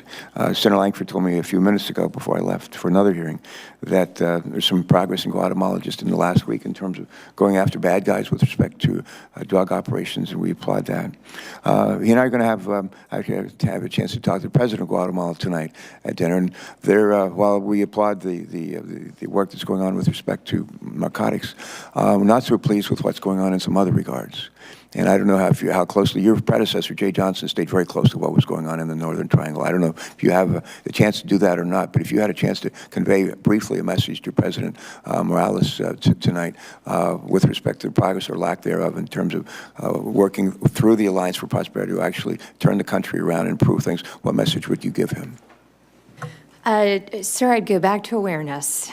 We have to work together to protect these vulnerable populations. It cannot be that their only option is to pay a smuggler.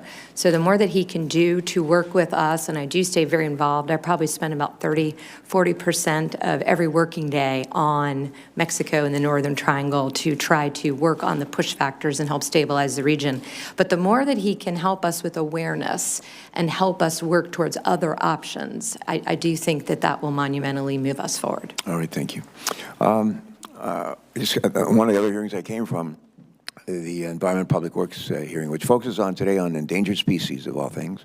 But one of our witnesses just shared with us that her husband's heading for Mobile has something to do with the storm that's bearing down, and they have realized another threat. One of the threats to our homelands, I think the greatest threat perhaps to our homelands, no one's talked about it today, but GAO's talked about it quite a bit in the last half dozen or so years. And that's the fact that our planet's getting warmer, and we're seeing extraordinary extreme weather happening. I think the cost maybe just last year for extreme weather events was about $300 billion. That's up dramatically from 10 years ago. We have we measure rainstorms now, the amount of rain by the foot, not by the inch. We have parts of Montana, Idaho, Oregon, Washington, even California, where they're on fire. They've been on fire earlier this year. Places bigger than my state, a big state, I might add. And extreme weather, they've had, I think, in the last 100 years, 33 Category 5 hurricanes in the whole Atlantic. In 100 years, 33. Last year, we've had 3 right here in the U.S. Something's going on here. And GAO says we better get our heads into the game. United Nations released a report just last week that said better get our head into this game. And when you testified before us, Madam Secretary, I think I or somebody asked you a question about, do you think of this as a serious concern? And I think maybe you thought it was kind of a political question. We're trying to put you on the spot with your boss. And is this climate change real? And is there something we ought to be doing about it? But I just want to know, same question. When you think of threats to our country, to our homeland, what do you think about this threat? I think it's very serious. As you said, just in 2017 alone, 15% of the United States population was affected by either a hurricane or a forest fire. So the intensity, the changes in weather patterns, the changes in which the hazards manifest, all require us to update everything we do. So first, I want to thank you very quickly for the legislative language I know this committee worked very hard on, which is to give us the ability to do pre-mitigation grants. I think that will really help to prepare areas. But we have to increase our modeling. We're working much more closely with NOAA. We're working much more closely with the Department of Interior, Department, USDA. We have to do more to anticipate and understand how these threats would manifest. All right. I want to quote Mark Twain. Mark Twain once said, this goes back to some of our earlier conversation about truthfulness and that people understanding, like I think Senator Hassan raised the issue about faking identities and just deluding people and misleading people. But Mark Twain once said, "It ain't what people don't know that bothers me. It's what they know for sure that just ain't so." It just ain't so. Thomas Jefferson said it differently. He used to say, if the people know the truth, they won't make a mistake. If the people know the truth, they won't make a mistake. People don't know what's true anymore. We don't know it here. And my wife's been over in a couple of countries where, like Georgia, where they've gone through all kinds of attacks from the Russians. And people don't know what the truth is anymore. Let me just ask our FBI Director, Mr. Wray, just think out loud about that, knowing the truth and this kind of situation we face as a nation today and the fact that it's hard to know what's true. Senator, we think decisions need to be based on facts, and I think more and more this country could stand to everybody take a deep breath and calm down for a second and focus on the facts. And that's what we're going to do at the FBI. I quote Jack Webb, who used to play Joe Friday, I think, on the FBI show many, many years ago. And he was famous for always saying he was going someplace to do an investigation, knock on the door, and somebody would open the door. And he would say, whoever answered, "Just the facts, ma'am, just the facts." And we don't know what the facts are this morning. Mr. Travers, you've not been asked a whole lot of questions. But if you were to just pick one question you would like to be asked, what would that question be? What's your single biggest concern about the terrorist threat going forward? Good. Could you answer that question? My answer will be complacency. That's a great question, by the way. Complacency. I was like... People are always saying to us when we ask questions, they say, well, thank you for that question. So I'll thank you for your question. Sir, I was wondering if I was going to get out of here with just one question today. And no way. A few years ago, your predecessors, our predecessors, it would have been all terrorism all the time. One question, I'm not complaining at all. I think it's reflective of all the very good work that's been done on your side of the dais, on our side of the dais. The country is much safer because of our counterterrorism efforts. But as I said in my opening statement, there are concerns, and there are really hard challenges that implicate policy and law, I believe, that we need to address because, frankly, the bad guys are moving faster than we are. And so I do worry about taking our eye off the ball a little bit. There are much more, there are really hard national security challenges we have to address, and they have supplanted terrorism to a degree. but we need to be careful. All right, thanks. Thanks so much. Thanks, Mr. Chairman. Senator Hovind. Thank you, Mr. Chairman. Secretary Nielsen, first I want to thank you for coming to North Dakota, for your visit to the Grand Forks Air Force Base to see your CBP facility there. We think Director of the CBP, Kevin McAleenan's doing a fine job. And also seeing our Grand Sky Technology Park. As you know, we were able to pass the Preventing Emerging Threats legislation led by this committee, and I want to thank both the chairman and ranking member for their work on it. And I was pleased to be part of that legislation. We talked about how it was important legislation that you needed to counter UAS threats. Now that that legislation is, we've moved that legislation, can you tell me where you are in terms of standing up that effort, both as far as what additional authorities you might need, what your plan is to stand up and make sure that we have that counter UAS security both at the border and internally in the country, and also how facilities like the facility you saw in Grand Forks can be part of that effort? Well, sir, first and foremost, we have an implementation plan we've been working on for some time in anticipation of receiving the authority. We look forward to briefing you at your convenience and interest on the details of that. At this time, we do not believe we need any additional authority. We, again, I started by thanking, let me do it again. I really appreciate the leadership of everyone on this committee. It makes a tremendous difference to know that when we have an emerging threat, we can quickly work with Congress and get legislation we need. What I would say is, as we look towards research and development, and that is certainly an area that the facility that we visited North Dakota could be very helpful with. But as we look towards research and development and look towards testing applications within civilian environments, it might be in that case that then we need to come back and talk in greater detail about how we can apply those. There are a lot of appropriate reporting requirements in the legislation beginning in 6 months. What I'd like to do is come much sooner and talk with members who are interested about how we intend to use this. DOJ was also granted the authority, as you know. Their applications are slightly different than ours, but I believe that our general countermeasures and approach would be very similar. So I look forward to continuing to work with you on that. As I think you're aware, I'm also on DHS on the approach side. Is there other funding requirements, or in general, are you where you need to be to stand up this effort, both in terms of authority and appropriation? At the moment, we are where we need to be, but I would like to just quickly morph to the flip side of drones, which is the positive use. As you know, up in your area, we use drones, and we use that as an area to launch our drones, in particular to help us secure the northern border. We have 9 that we use right now, Predator drones, but as we move forward, we'd like to continue to work with you on how to expand our capability set with that use. Well, and necessarily so. Grand Forks, just for example, 900 miles of border responsibility, all the way from the as you know, from the Great Lakes on the east, all the way out through most of the beautiful state of Montana. That's a long stretch, and we need drones to truly cover all that area. We are focused on the southern border, and obviously need to be, but we have tremendous expanses with a lot of different terrain, lakes, mountains, plains, all of that on the northern border. So I think this is a very critical part of our effort, and we want to work with you on it. And again, I appreciate you coming out and taking a look. And as you know, we now have beyond visual line of sight authority there as well. So thank you. Thank you, sir.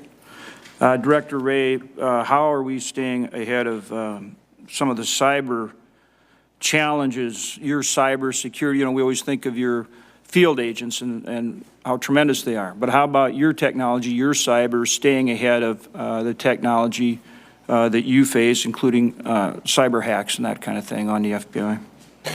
So thank you, Senator. This is something that we spend an enormous amount of time on, as you would imagine. We have cyber task forces, as you alluded to, in all 56 field offices. And I think one of the things people don't fully appreciate about those task forces is that they have about 184 other agencies that have task force officers on our cyber task forces. We also have a cyber action team, which is a sort of elite rapid deployment task force that we send out depending on the incident. We have cyber ALATs, which are assistant legal attaches in our foreign offices, and we are trying to partner more and more with the private sector. One of the things that I think is a real challenge for law enforcement generally is the need to improve the digital proficiency, the cyber proficiency through the profession. We just can't recruit enough cyber whiz kids who also have all the other qualities that you and I would both want in law enforcement. And so we're really focused on trying to improve the training that we can provide so that we can make sure our workforce is truly digitally savvy. And that's a big focus of emphasis, and we certainly will be using all the help we can get from Congress to enhance that. Director Travers, I am going to make sure you get some more questions. In regard to ISIS, Al-Qaeda, and those types of organizations, we're defeating them on the battlefield. How are we doing it, both tracking them in terms of their efforts on the internet, countering their efforts on the internet, and then making sure that we're tracking somebody who may become radicalized in this country and countering that threat? Sir, it's amongst the largest questions, problems that we have. And I want your evaluation of how well we're doing it, and are we on top of it? As the strategy that came out last week indicated, we have to do far better in the full range of non-kinetic measures, and radicalization on the internet is certainly one of them. We have come a long ways, I think, in the last few years. The private sector, the social media companies are much more willing to work with us than they were. They take down lots of people and lots of content. We're increasingly getting into difficult questions. There would be no agreed upon definition of quote unquote terrorist content, and that gets into free speech in a hurry. But we are making progress. I think the conversation is far more sophisticated, far healthier. I was in Europe last week on this very issue. A lot of concerns within the EU on how well this is or isn't going.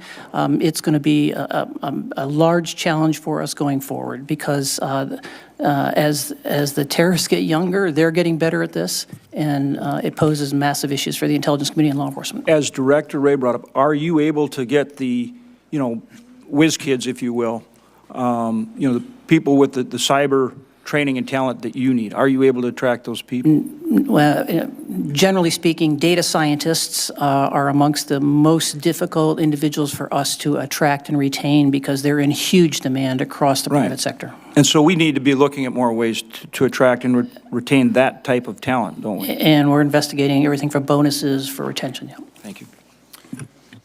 Senator Daines, this is, by the way, the first time I have an opportunity to congratulate you on being the father of the bride. I'm sure that's a little bit more public than you had initially intended, but I hope you had a good day on Saturday. But take it away. Thank you, Mr. Chairman. It was a great day. Appreciate that. Secretary Nielsen, Director Wray, Acting Director Travers, thanks for coming up the hill today before this committee. Secretary Nielsen, it's good to see you again. And I want to thank you for your leadership at DHS.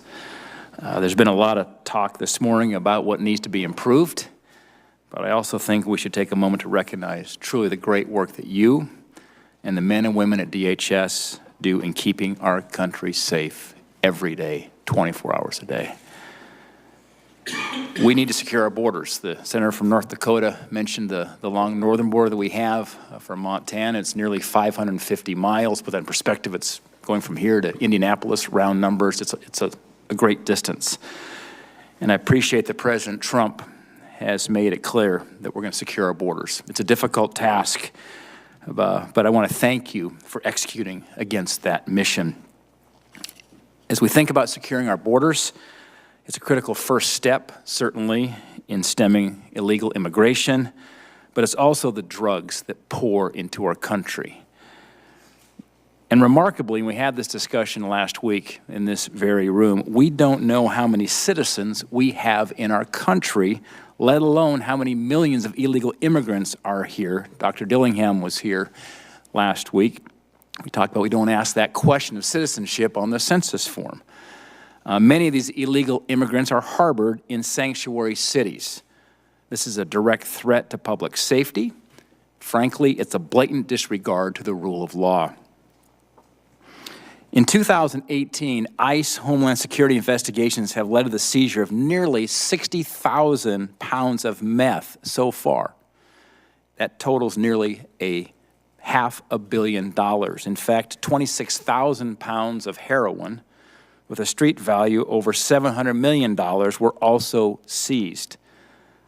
These are huge amounts. It's also a testament to the work that you are doing. Yet some of these drugs make it to Montana. They come up through the southern border. They make it to Montana. And in Montana, we are facing a meth and opioid epidemic. In fact, lives, families, neighborhoods are being destroyed. Last week, the Senate passed an opioids package. I fought to include the Mitigating Meth Act that expands the state-targeted response to the opioid crisis grants to include Indian tribes as eligible recipients. Additionally, the STOP Act was included, which helps stop illegal drugs from coming in at the border or being shipped through the Postal Service. Secretary Nielsen, my question is, what steps can DHS take to better prevent these drugs from reaching and directly impacting Montana communities?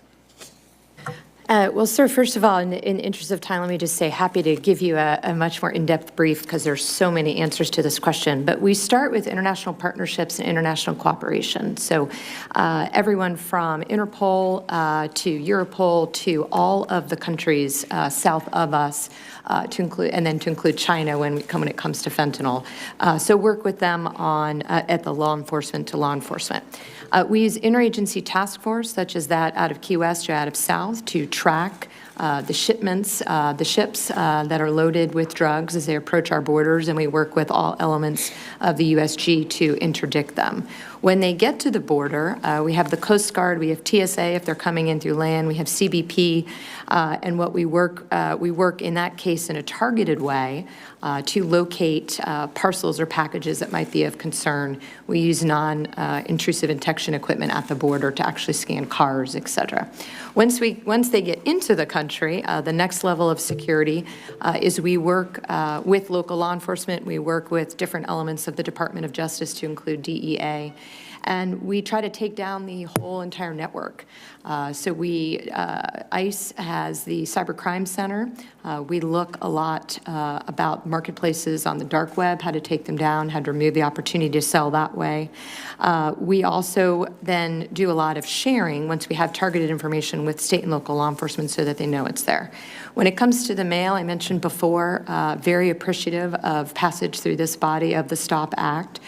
We need that. CBP has trained all of its canines. We do targeting, but we need to work with the post office to make sure that all of that mail is scanned. So we try to do a comprehensive way before it ever gets to the borders, at the borders, internal to the United States, in the mail, and then working with state and locals to take it down at that level. Secretary Nielsen, thank you. I want to take it up to a little 30,000-foot view here. In your opening statement, you noted one of the greatest threats to Homeland today is the evolving nature of threats themselves, to include increasingly coordinated and sophisticated criminal activity. Specifically, as you assess threats, what do you believe are the top 2 to 3 greatest threats to the Homeland as you look out over the next 12 to 24 months? So I would say in general that what concerns me the most are these evolving threats because they are evolving and emerging so quickly. So in some cases when we need additional authorities, we will come to you. Again, appreciate all of the efforts of this committee to meet our needs.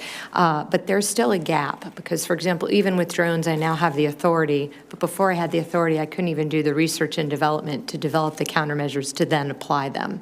So we have to narrow that gap in terms of when we see an emerging threat, fighting it. The transnational criminal organizations are taking all their crime online. They're inventing new crimes online. One that I find to be particularly abhorrent, and I'm working with my international colleagues on, is the instance of live abuse. This is the situation where abusers can watch a child being abused online and give directions real time to the abuser to abuse that child. This is a very difficult crime to investigate, but we have to do more. So we see a proliferation of new and emerging crimes through not just the internet, but through very complex, these are now decentralized cartels, essentially. So they have middlemen that are in common, but we are trying to move away from a whack-a-mole approach and dismantle the entire network. Think about these criminal activities. At what point do they become a Homeland Security risk? I believe that's now, sir. As we think about lone wolf as well as homegrown extremists, what threshold must be crossed or what trigger tripped to invoke authorities and resources beyond what law enforcement agencies have organically? From a DHS perspective, and we work very closely with the FBI, as the director mentioned, both on domestic terrorists as well as homegrown violent extremists. Hate is hate, violence is violence. What we've done at DHS is we've changed our programs to focus on the prevention of all terrorism through partnerships. So we do that through information sharing, we do that through awareness, we do that through counter narratives, we do that through counter radicalization, but we try to have a holistic approach. But I think what's important there to realize is we don't want to get to the point where a threshold has been crossed. We need to have a holistic approach to counter those narratives so that no one is radicalized. Thank you, Secretary Nielsen. Thanks, Senator Daines. Mr. Travers, I was also going to let you exercise your vocal cords. And by the way, in my introduction, I wasn't trying to point out your age. I was trying to point out your really length of extraordinary public service. I want to put the study of terrorism, response to terrorism chart back up there, and just kind of want you to comment. Again, I realize there are problems with the data here, but I was shocked, quite honestly, to take a look at the 2017 results. Can you just typify what all's happened? You know, this shows some measure of success. Of course, any death due to terrorism is one too many, but there's some progress being made. Can you just speak to that? A little bit, sir. So up through 2012 or so, NCTC maintained the database that supported the State Department's country reports on terrorism. We got out of the business for budgetary reasons, and so that data is now, I think, largely produced by the University of Maryland. They have had issues with the way they compile data. I think, but I cannot prove, that the very large bars are almost certainly Iraq-Syria related. And so you have to be careful in terms of what it is you're counting. I mean, we used to focus on how many individuals were killed by VBIEDs, for instance. I suspect some of this is large-scale insurgency, but I don't know. Okay, so the good news is we've certainly helped solve the problem in Iraq and Syria, but that isn't to say that the threat's gone away. It's metastasized, it's spread, and we're just kind of seeing the normal level of threat now because we have those more unusual circumstances. That's correct. And there is some good news, I think, in terms of HVE attacks in Europe are down from where they were last year. Probably that's partly because the resonance with the demise of the caliphate has declined. It's partly because we're seeing vast improvements in European efforts to share information and crack down on crime and terrorism. So there is good news, to be sure. So one of the solutions, obviously, is sharing information, awareness, just public awareness, which brings me into my next line of questioning for either or both of the director or the secretary. Bloomberg has, I think, done an excellent job of investigative report on the supermicro, the implantation of small little microchips into these boards. I know Apple is denying it. Follow-on report seems like it's pretty sound reporting. Without getting into the specifics of that, unless you want to speak to whether it is true or not, what went through my mind immediately is how come I'm finding out from Bloomberg and not in terms of contact from the federal government? We earlier had, we were made aware of Kaspersky Labs. I didn't find out about it. Fortunately, we have a couple committee members that serve on the Intelligence Committee, and they were being briefed on it. But Kaspersky Labs was in business for a decade or more, becoming a larger and larger business, fully integrating themselves into our supply chain, to our personal computers, and we did nothing. Again, my point being, I think one of our best lines of defense against cyber attacks is just exposure. I mean, the fact that we have these high-profile attacks, whether it's Sony or Target, or I won't list all of them, that has literally brought the IT guy out of the basement and at the CEO level. It's incredibly important to have public exposure. I think we have a huge problem of overclassification and lack of notice. So again, I just kind of like to ask both of you, when did you find out about the whole situation with Supermicro and this implantation of chips in the supply chain? Well, I would say, as to the newspaper article or the magazine article, I would just say be careful what you read in this context.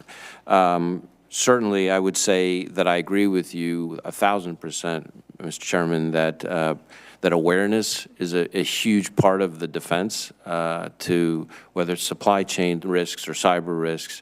And we are trying, and I also agree with you that there's an overclassification issue that sometimes affects that. I think that's sometimes a little bit of a red herring, because one of the things we've gotten better at doing in terms of raising awareness, in terms of victim notification, in terms of reaching out to, say, the private sector, victim companies, public sector, when those agencies are affected, is in some cases we can do briefings where we have non-disclosure agreements and things like that, but we're trying to get a lot more creative in how we can get information out sooner, because I think there's a recognition that there are way too many attacks and way too many threats for us to be able to investigate all of them, so we have to be able to get into the prevention business. And by the way, so if this is not accurate, I would like to have the FBI or somebody come out and say it's not, because we also don't want false information out there as well. I mean, does that make sense? What prevents us from doing that?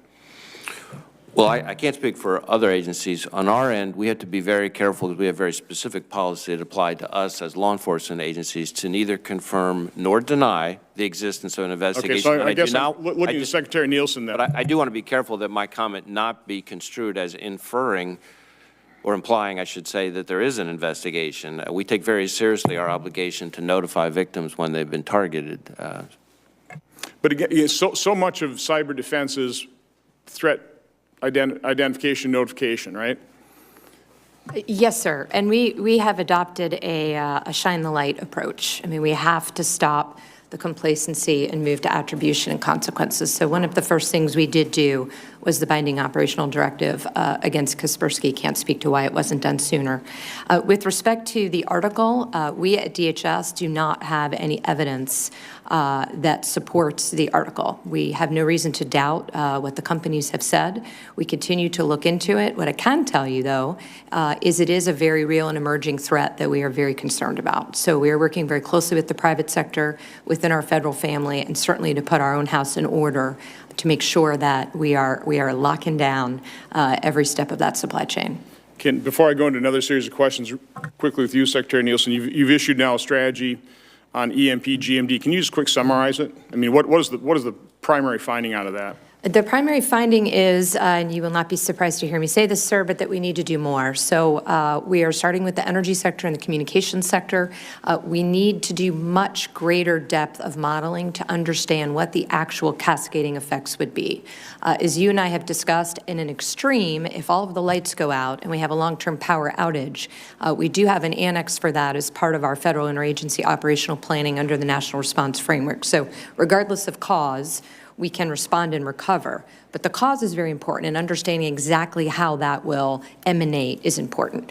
Also within that is research and development. We need to do some research and development to protect critical infrastructure systems and networks.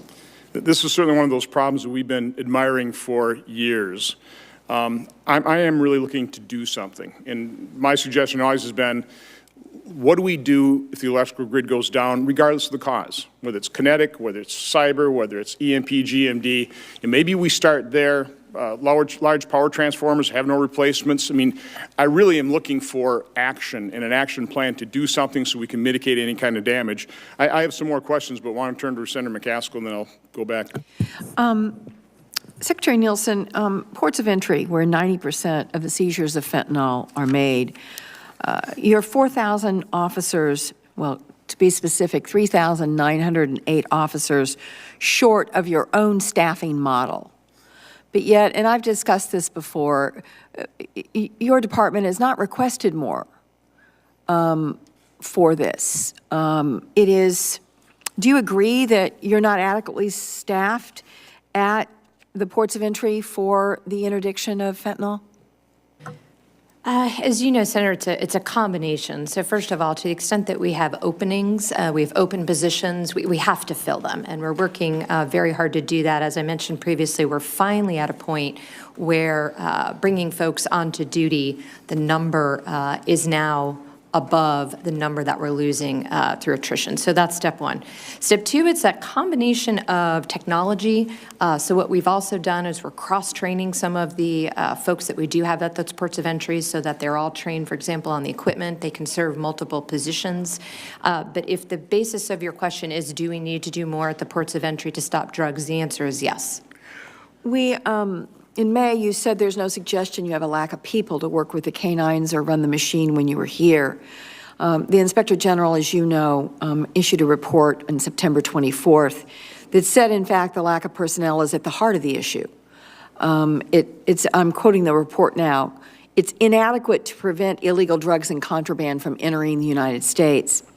In addition to finding that they lack the resources and staffing, they also found that the targeting of packages that we are now doing has a very limited impact. Frankly, limited is a kind word because it found that we are only targeting 0.01% of the packages for inspection. What is your sense of whether or not you can immediately begin to up the number in terms of because that is so minimal.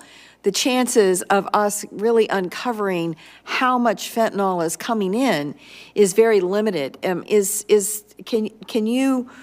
introduced a bill earlier this year to hire more officers at our points of entry and mail facilities. And we can add the technology, but if we don't have enough people to run it, it doesn't do any good. Can you give me any sense of your sense of urgency on this? The sense of urgency is high, first of all. What we are doing, and that's what I was trying to reference, so what we've done, first of all, is we've taken personnel that had a very limited role, and we've expanded their roles so that everyone at the port of entry, part of the problem with the equipment is there's only a very small part of that force that was trained on the equipment. So we have fixed that or are starting to fix that. With respect to the targeting, we're increasing our targeting. A lot of that comes from the intel community. So we are strengthening partnerships there, doing more dot connecting, to use Director Travers' language. And with respect to the packages, there's a couple different ways we do that. If it's a package, vice a car, vice a person, the dogs play a role, canines play a role. Secondary inspections are much higher, as you know, in terms of pulling a car over, and we constantly find drugs in cars through the non-intrusive detection equipment. But what I'd love to do is come and touch you more about it and kind of walk through. Yeah, because I'd like us to get on the same page about what you need. Understand. I think, honestly, I'm going to be candid here. I think there has been so much political attention around border security and in Americans' minds, I think, frankly, in the president's mind. He sees this as agents along the border, all across the southern border. And because there's been all that political attention there's been very little attention directed to this real vital need that we have. We are dying from this fentanyl in record numbers all across my state. Families, I talk to families every week, Madam Secretary, who've lost a child to fentanyl, illegal fentanyl. And the sad thing about this is we could do this. We know how to interdict. I can guarantee you that the director of the FBI can certainly tell you that we know how to interdict. We just not have put enough boots on the ground around this problem. And I think part of that is because it's the shiny object over here of, are we securing the entire southern border? I want to secure the border. I certainly do not want to shirk that responsibility, but I want to do this in a way that's smart and really is addressing the threat to our country. Finally, I wanted to ask you about the National Defense Authorization Act, where I was able to include a government-wide prohibition on the use of Kaspersky products and services. Are you in charge of overseeing the execution of this ban? So we do it in conjunction with OMB and others within the government, but as you know, we do have point for federal networks. So from that perspective, we are still implementing our binding operational directive, which achieves, in some senses, the same goal. Do you have data on the products and services that include the Kaspersky code? We do have some data, yes, ma'am. We're happy to share that with you. We'd like that. The legislation required that all Kaspersky products and services be removed from government systems by October 1st, 2018. Obviously, that date has passed. Did we meet that deadline? Have they been removed? I do not have that information, but happy to get it to you today. Okay, thank you. So let me preface my next line of questions with a couple statements and a little history. First, I want to underscore what I think a number of members have already stated. We thank you for your service. We truly respect it. The men and women that you serve with, I mean, many of them putting their life on the line to keep this nation safe. I mean, we literally are in awe of their service and sacrifice. So again, thank you for that. Secondly, in terms of this committee's history under my chairmanship with this next issue, we've been very restrained. Under our committee's jurisdiction is federal records. And when we saw the abuse of the email system in the State Department with Secretary Clinton, we did a lot of oversight. 3 years worth of investigation, never held a hearing, wasn't interested in a show trial, just wanted to get to the bottom of it. After the election, when President Trump said, we're going to leave Secretary Clinton alone, we pretty well closed up shop and ended our investigation. And then the Peter Strzok, Lisa Page text appeared. And our investigation turned into an investigation of the FBI's investigation of the email scandal, and it's kind of morphed into the whole Russian investigation. There again, we were very patient. Relied on the Office of Inspector General. I think Michael Horowitz has done a great job, issued a great report. I read every page of it. After that report was issued, we chose, after 2 other committees, one Senate, one House, held a hearing. We didn't hold a hearing. A lot of my questions were answered, others weren't, and we followed up with an oversight letter. So again, I'm just trying to lay out basically how I've handled this thing, not trying to make no-show trials, just trying to get to the bottom of it. And so, Director Wray, my first question is, are you concerned about the credibility of the FBI? I actually have 3, credibility, integrity, and partiality. I'm not even going to ask impartiality and integrity because I think under your leadership, I know your answer. But what about the credibility? This is a legitimate concern. Are you concerned about that? Well, Senator, I take the credibility of the FBI definitely seriously. I will tell you that I try to make sure that I'm focused on our credibility with the people who know us through our work. And when I get out and about, I've met with close to 3,000. And when I say meet, I'm not talking about speaking in a group. I'm talking about shake hands, talk to, meet. Close to 3,000 of the FBI's partners, federal, state, local, foreign. I've met with victims and their families. I've been to, I think, 43 of our 56 field offices.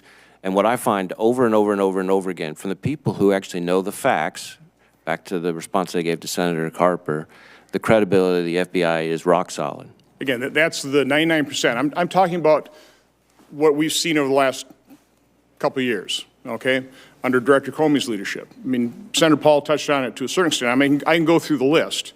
Acting Director McCabe, the OIG report on that, which again was very detailed. He's under investigation. Now the Page Strzok text, the Rod Rosenstein memo about Director Comey. There's a number of reasons, legitimate concerns about what happened to the FBI. I mean, do you acknowledge that?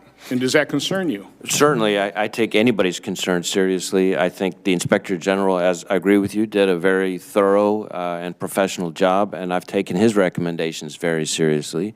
There have been disciplinary decisions discussed in this forum, of course, that have been made. I expect our people to be held to the highest standards, all of them, all 37,000 of them, and I'm going to insist on that, but I'm going to insist on doing it by the book. So we're also going to have an Office of Inspector General report on the leaks, which were very troubling in terms of what the initial OIG report on the Clinton investigation came. Who investigates the investigator? I mean, the FBI is a premier investigatory body of this nation. Who investigates the investigator? I think the short answer would be the Inspector General, which is outside of the FBI. When there have been instances where there has been misconduct by somebody at the FBI, which we're 110 years old, and we've had our share of bumps and bruises along the way. There's a reason why the Inspector General, which is, again, outside the FBI, has that authority. Would there be another body that might investigate the investigator? Besides the Inspector General? I think that would be the principal one that I would think of. They've done a very thorough job. Let me suggest the principal one should be this body, Congress, which kind of gets me to my next line of questions. I've sent to you, I would say, 5 primary letters of oversight. First of all, do you see those? Do you read those? I am aware that, Mr. Chairman, that you've had a number of letters. I know we've produced thousands of pages, provide in-camera review of others. We do need to get better. Let me be clear. We need to get better at our responsiveness. We have lots and lots of requests from lots of different committees, but that's not an excuse. That's not an excuse. Understand. One of the reasons I kind of laid out the history of this is I've been very restrained. I've really kept, by the way, I asked staff the kind of questions they want me to ask you. Here's their list. I'm not going through their list, okay? We've asked very pointed questions on some very pointed issues. It's the documents you're primarily giving us are the ones that you're giving us as a courtesy that have been requested by the House. I never asked for 1.2 million. I have 5 letters. 2 I have no response on. 3 I have partial response. I don't want to go all the way through those today, but what I do want to ask, will you commit to meeting with me to go over those oversight requests? We'd be happy to sit down with you and see if we can get better in our responsiveness. I'm frustrated that you're frustrated. Now, one of the outstanding suspicions is, all involved in terms of the FISA warrant. First, let me ask you, how many people in government have seen the unredacted FISA applications? Just a ballpark. Do you have any idea? I really don't have that answer, sir. It's probably dozens, right? Do you know that any member of Congress has actually looked at the unredacted FISA application? Well, I know we have a classified reading room that certain members of the intelligence committees have had access to. But I'm not. But exactly what's in that and so forth, I don't know. But I'm not allowed to see it, right? So, I mean, there are some people in Congress that maybe have a little bit higher security clearance than somebody like myself or Senator McCaskill.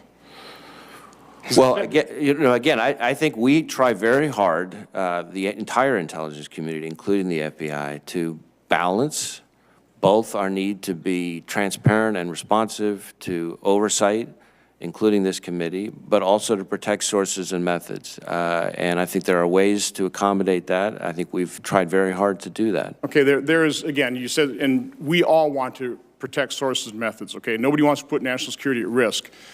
I think what we're seeing, and this is why you have a high level of suspicion, is it's more protecting the agency and some embarrassments in terms of some actions. So again, it's kind of like ripping off a Band-Aid. Why not rip off the Band-Aid? Why are we continuing to let this issue linger? Why not have full transparency? Well, again, I think the topics that we're talking about are extremely sensitive intelligence operations. I understand the attraction of the rip-off-the-Band-Aid approach, but I also understand that in many cases we're talking about situations that involve foreign partner relationships, tradecraft, and all kinds of other things that we need to be very careful about protecting. So let me talk about something that has nothing but to do with foreign operations or tradecraft. We sent a letter, and I know other House committees have done as well, to get the memo from Andrew McCabe describing his meeting with Rod Rosenstein and Lisa Page. Now, I've asked for, I think, a response date by October 15th. Will we get that memo?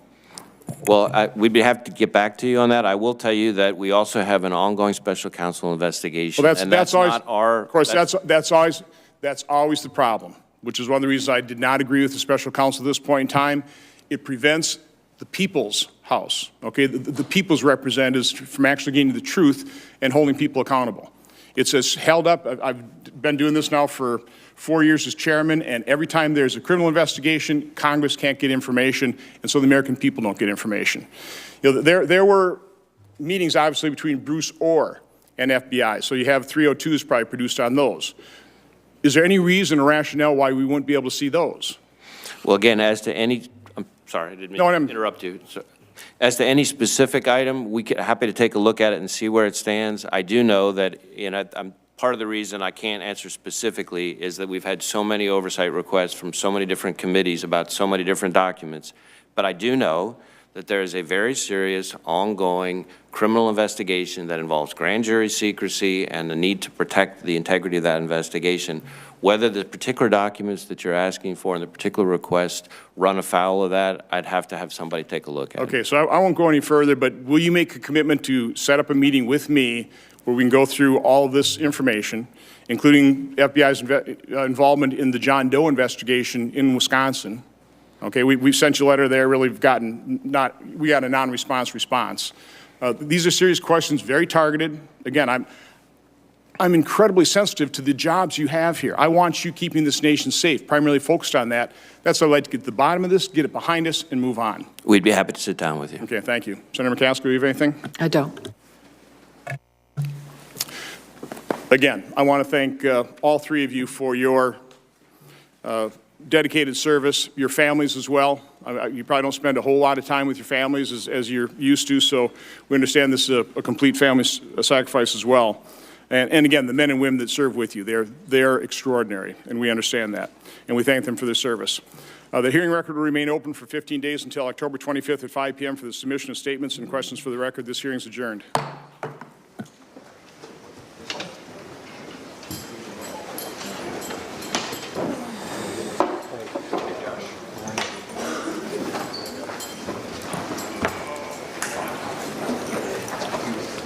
I think Tim didn't come, but watched it remotely. Yeah, at 8:30 call time. Yeah, you saw. I found it a little challenging. Yeah, I was a little late myself.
You need to get down.